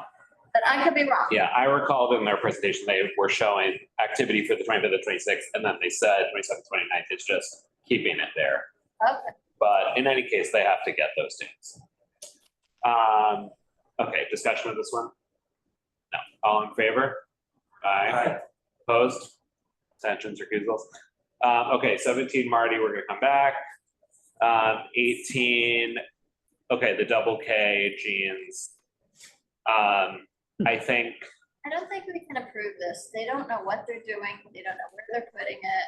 They had a completely different misunderstanding. They have to come back to us. Although it's supposed to happen in a couple weeks, but that's my opinion. I disagree in that I feel like she heard what we said and internalized it and said she would happily put the sculpture in the actual places that the application is for. And the application is for the places it's allowed to go, so. Their diagram did not show the. That's true, she didn't, right, she didn't have a rendering of the sculpture in the place that it would Right place. actually go. Yeah. This that's is true. probably like the least disruptive thing you could accidentally place in the middle of the park. Yeah, no, it's not that. It's just that. I know, I agree with you. I'm just saying, like, I give, Yeah, the fact that it's in 3 weeks gives them time to place artwork Do the right. in the right place, whether it was like a food truck or something. I mean, I guess if all we're supposed to do is make decisions with according to the rules. Yeah, What she presented was That's not- against every rule that we have. So we say, point out that they need to work with SAPO because they do not understand. It's Yeah. clear that they don't have any understanding of where they can put these things, you know, like there's. Is this gonna be after full board? full board is the 19th, I think. Yeah. Yes. So we might be able to get more information from them before full board votes on this, at least. Doesn't necessarily help our decision right now, but does give us sort of a backup plan. Well, I think we have to vote at this meeting. I know. Well, first of all, we only have one park location that's in our district. So that's really the only one that we can vote on. But I mean, it sounded like she was open to putting it on 14th Street on the south side where the application is for, which is in the district, right? We have to say we cannot make any vote on Washington Square North. So what he's saying, we've got Washington Square East, North, and South. We have to note that we cannot approve anything from Washington Square North. Because there's a Because that's not that's a part of, not part of the community. Washington Square North? You mean? Oh, Washington Yeah. Square, I'm so Washington, sorry, yeah. I'm sorry, Yeah, I'm Union sorry, Square. Union Square. I was Yeah. thinking Union Square. So, and that's the other, oh, I think the places that actually are listed here Okay. are in the district and I think we would be fine with her doing it. The flaw was a mismatch in what she had on the slide and what's in the application. But if she understands that she has to update her vision to match the application, I think it's fine. Yeah. It's sort of like somebody putting a contract in front of me and it's all wrong. And saying, I'm gonna go and fix it. But could you sign it anyway? But I feel like we often have applicants who, as we talk to them, they say, okay, yes, we'll add garbage cans. Yes, and it's not in the original slide, but they're updating based on our feedback. But they actually have a location, you know what I mean? Like they're. Yeah, I understand. Okay, nobody always gets it right. Yeah. Sometimes we need erasers, okay? So it's Right, fine. I know, but this is complete, I mean, there was nothing. But I feel like she left knowing what she has, Later. she left knowing where it has to go. She understood. I mean, you can vote against. I just feel like it's asking me to sign a contract. Yeah, It yeah, has to be fair. completely rewritten. That's all, that's my opinion. I think it's a valid. It's a valid. I mean, no matter what, we could say very clearly, like, the presentation showed a lack of understanding about the requirements, and we understand that the applicant now. It would be nice if we could also email her and get like, yeah, really have a more firm place for it, so we can, talk about that at full board. I also think, I believe Mark, and I can't remember the structure, but you can put comments in online, like, I think we need to alert Saber, they need to have a conversation. Yeah. Like, somebody needs to really explain this to her. Yes, yes. Right, can't you do that? Is he still there? Can we note to SAPO that they need to have a conversation with the applicant to make sure the applicant knows all the things they have to do? We can certainly do that in the comment section That's what I meant. before the event. Yes. The pushback that I understood, and you're the board member, so your recollection is more important, was that a recommendation of a denial or an approval required a full board vote. And so we can't put into a comment, deny this without a full board vote. Okay, That's my understanding. Now, well, could you put into the comment that what was presented showed a confusion about what the actual rules are? Because, okay, this could end up anywhere. this is the one with the weird sculpture of the Yes. jeans. Yeah, yeah, I was kind of not paying attention to that. Yeah, it's okay. When she ended up with an application that wasn't in our district, I kind of phased out, but. Right. Anyway, we can put anything in you guys want me to put in. Yeah. Just the board office will not submit comments without somebody telling us to. I guess you're right. We can't, well, I wasn't suggesting that they deny it. I was suggesting that we alert them to the fact that the person, Needs follow-up. yeah, they clearly aren't aware of all the rules and structures, and what they presented was very problematic. But we think that with a better understanding. Yeah, I got you. But After we advise her. Yeah. But I gotta tell you, as somebody who's received phone calls as recently as today from someone applying for a liquor license and asking, how do you do this? I have to respond to them saying, in effect, here's the website, here's the materials, here's what you need to study, but I can't tell them that doesn't work. And I suspect SAPO, A, doesn't have the time to do it, but Right. B, would be sort of honor bound not to be giving legal advice to applicants. Okay, That's kind of what this, I understand. that's kind of what she needs. She needs a lawyer It really does. This or is- an expediter. An expediter, I just cannot. But that's me, I just feel like. I'm fine. I think the lady understood. And I think she's gonna correct it. Yeah, I And agree. we should say we'll approve, provided that she corrects her visual and to match what she Yes. should have. That we cannot approve. Okay. Any unwillingness to vote? All in favor of approving? Aye. Opposed? Abstentions? Recusals? Ed, did you want to vote yes or no on the? Yes, I'm sorry. Yes. That's okay. Okay, 20 and 22 were the Janga kimchi. Any discussion of this one? No, all in favor? Aye. Aye. Great. Lululemon, no, we already talked about that. 23 and 24, no show.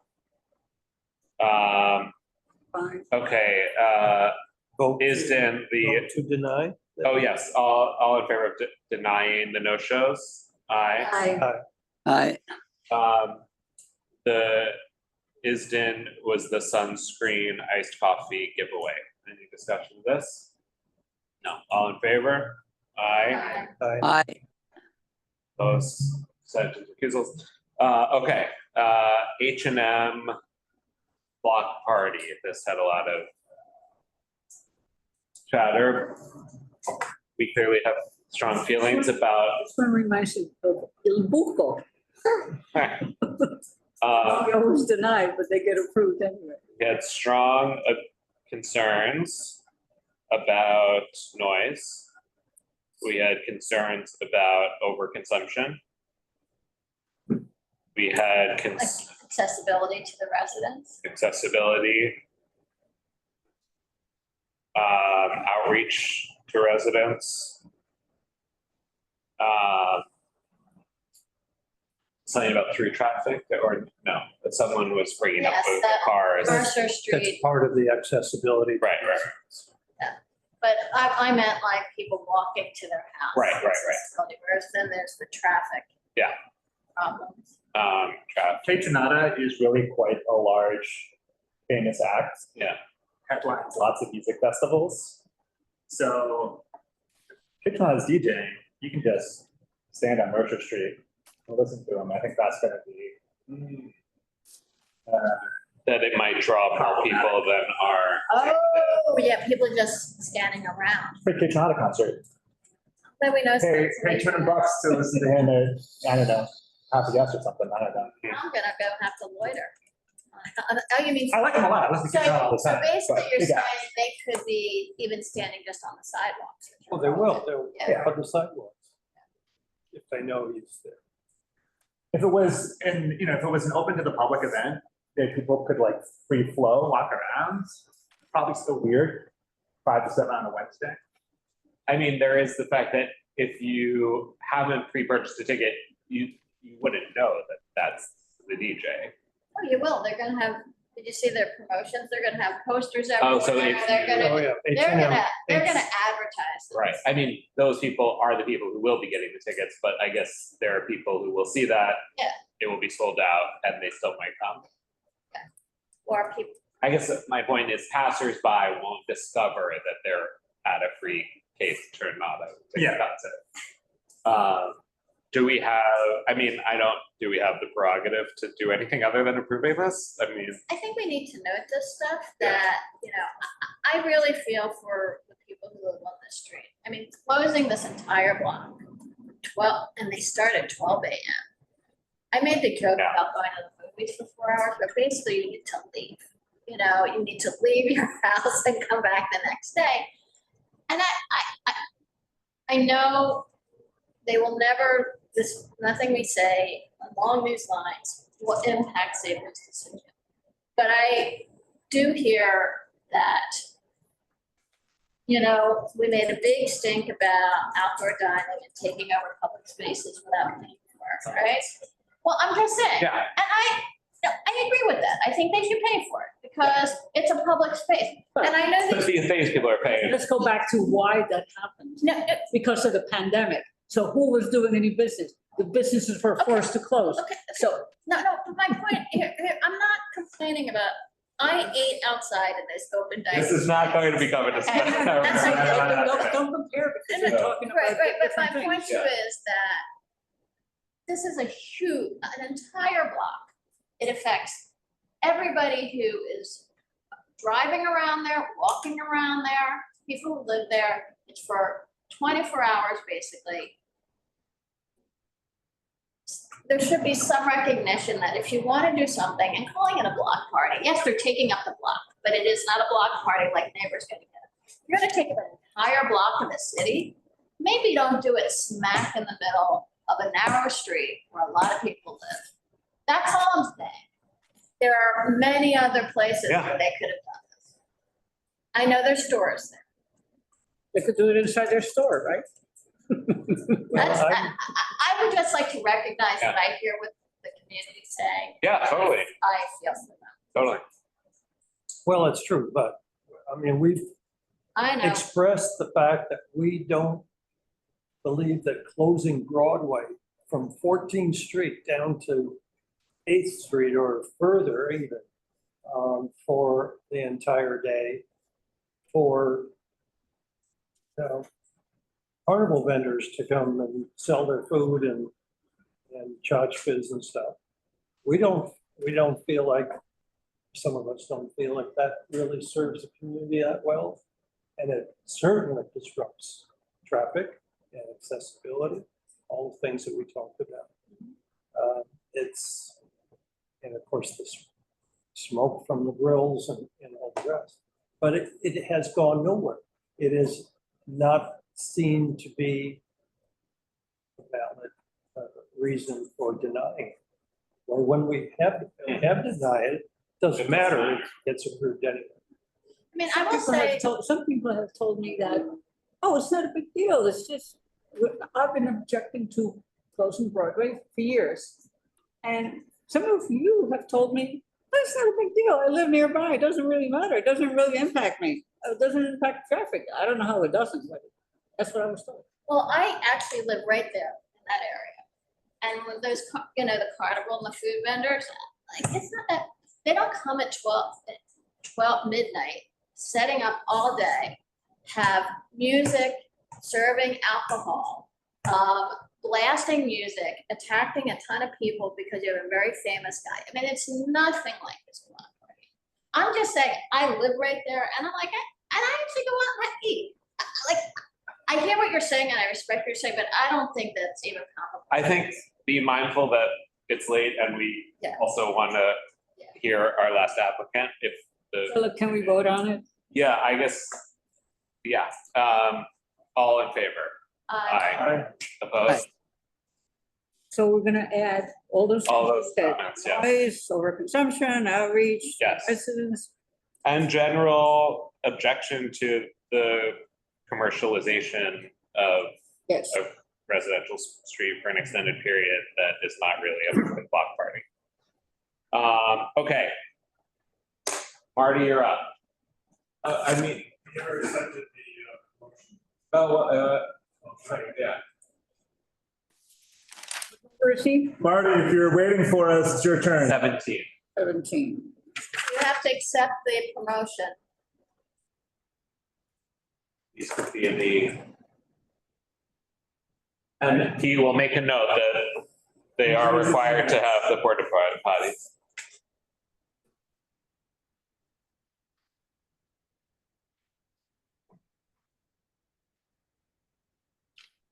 Marty, you gotta accept it. There we go. Marty. It says you're declining to be promoted, but you have to accept the promotion to present. Yeah. Well, if he declines again, let's at least let him talk so we can hear why he can't.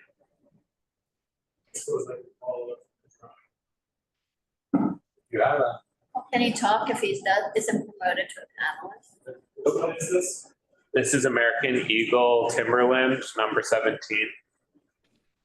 The company advertises on the radio all the time. Okay, let's first, let's just allow him to talk and see if he, discuss, if we can talk about his declining. He's allowed to talk.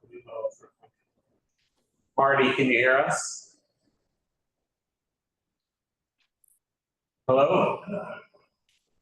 He went away. Everybody said he was having technical difficulties. I know, but Still be having. yeah. We couldn't successfully get him to accept the promotion, but we maybe could get him to Mark, it might be irrelevant. 17. Yeah. Yes.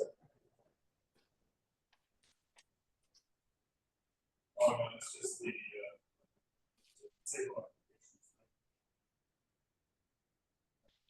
Let's go back to the. Yeah, you can hear us, but we can't hear you. And if we can't hear you, then we can't hear your application. And What about now? oh, Yes, yes. yes. Are you able to accept the promotion to panelist so you can share your screen? I tell you the truth, I've never done this before, right? I don't know how to do that. I'm sorry. Do you have anything that you'd like us to see? Do you have slides? No, I don't. This was a simple load-in for this event in a open stanchions. So I do not have any drawings for it. Okay, so just tell us what you have to tell us. Okay. It's American Eagle. It's on the 26th and 27th of September. It's a load-in at 6 o'clock in the morning from the curb lane. We're going to be doing a promotion with American Eagle and Timberland inside the store.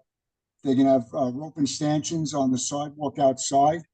The line will go north along the building line, and that's it. They're going to be showing off new boots inside the store. They're talking about if it's hot out, to hand out refreshments to the people that are standing online. They don't expect a big line. They're hoping for maybe 30 or 40 people online, but we don't think there'll be more than that. And I don't know what else that I need to tell you. Although I'm glad I'm not doing a street festival in Soho these days. So there's no programming outside. Everything is going to be happening in the store, and the only relevant part of the application is to have a rope and stanchion to rope and stanchions and give out refreshments if they need, and the curb lane, of course. The curb lane to load in the morning. What kind of refreshments are being distributed? Do you know? Maybe water or something, just for people that are online. Coffee. And do you know how maybe coffee, but nothing, no alcohol, nothing like that. Are there going to be dedicated staff? Yes, to maintain the line. Yes.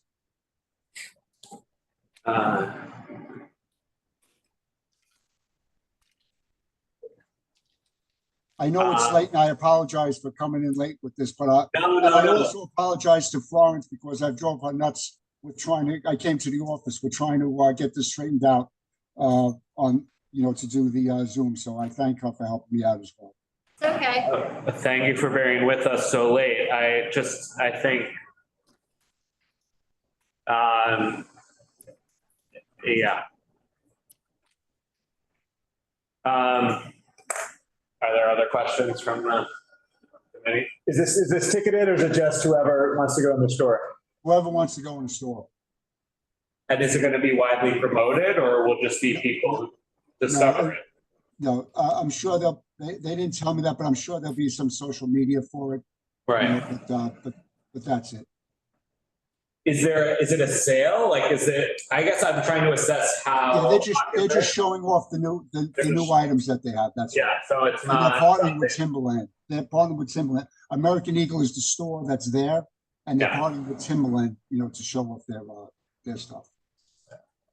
The idea that any of these things would draw lines is shocking to me.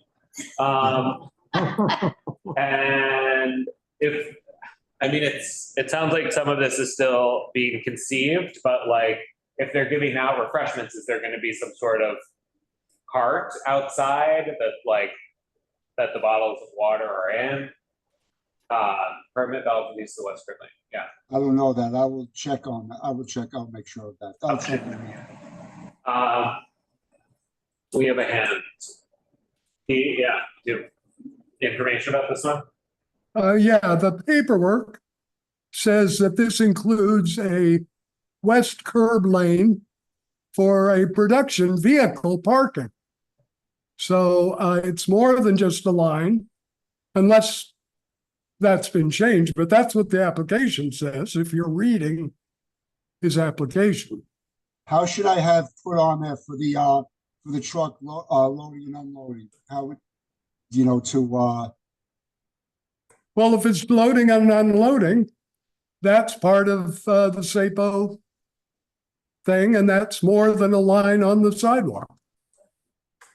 yeah, that's the curb lane end. Well, I think on the permit, it has the curb lane and the rope and stanchions on the sidewalk. Well, that's a bus lane, bus stop right there. Yeah, but it's not in the bus lane. There's also parking. There's, I was there to make sure there's construction. There's, on the one end of the corner on Prince Street, there is a store there. And then there's one spot with a fire hydrant. And then there's, it's all dug up and there's all orange barriers around it. And then there's about 4 parking spaces for loading and unloading for trucks. And then there's the bus lane, the bus stop that goes to the corner of West Broadway. I'm sorry, where are you talking about? On the west side of Broadway, between West Houston Street and Prince. Right, there's a bus stop. A bus stop? West Houston, halfway down the block. Correct. Towards Prince. Correct, and then there's parking. Okay, vehicles. you're saying. And then there's construction that has all orange barrier stuff around the rest of the block down to the fire hydrant. And then there's Okay, I don't think anyone's clear about where you're going to put your production. I guess the question is, are you planning to use the curb lane? To put the truck to unload it, because otherwise we get some, because there's a bus lane. There's a bus lane outside. There's the curb lane where the vehicle's parked, and then there's a bus lane, and then there's traffic. So I'm not going to be in the traffic or the bus lane. I'm going to be where the vehicles park in the morning. Okay, so you're gonna unload and at the end, you're gonna load back up. There's a parking lot right in front of the store. Okay, that's great. All right. Thank you. Perfect. Mr. Davis, did I answer your question? I'm sorry, sir. Are we okay? Mr. Davis? Sure, but it's still more than a line. It is part of, as long as you're clear. Okay, that's why the vehicle is required. Mr. Davis, I put in the permit to have that, to put the truck there to park. Okay, but earlier you said it was just a line, so I was just trying to clear it up. Thank you. I'm sorry, There was a little confusion about your use of the curb lane, but we understand now it's just to load another. All right, thank you, Marty, for coming.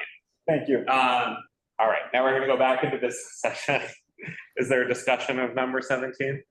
No. All in favor of approving? Aye. Yes. Okay, any new business? Yes. We excited about the trash cans. Do we have to vote on the renewal? No, so Oh, yes, the FYI renewal, sorry, Will said. Is there discussion of the FYI renewals? No. Okay, all in favor of approval? Aye. Aye. Okay. Dog Park Halloween Parade? Yes. Yes. Thank you for reminding me to do that. Things are getting way too long. So I know that Will is thinking about how to streamline this whole process. And I'm sure he will be able to tell us more when we next see him. Next time, it's gonna be the Department of Sanitation. So we are not gonna have time to hear all of So these. this is gonna be a pain in the neck. So I think we have to Last week stand. we got out almost a 11:45. Oh, you might as well be on the liquor license committee. Getting out right at 12. Well, let's do it. Are we sure? Yes. Yes. Thank you, attendees.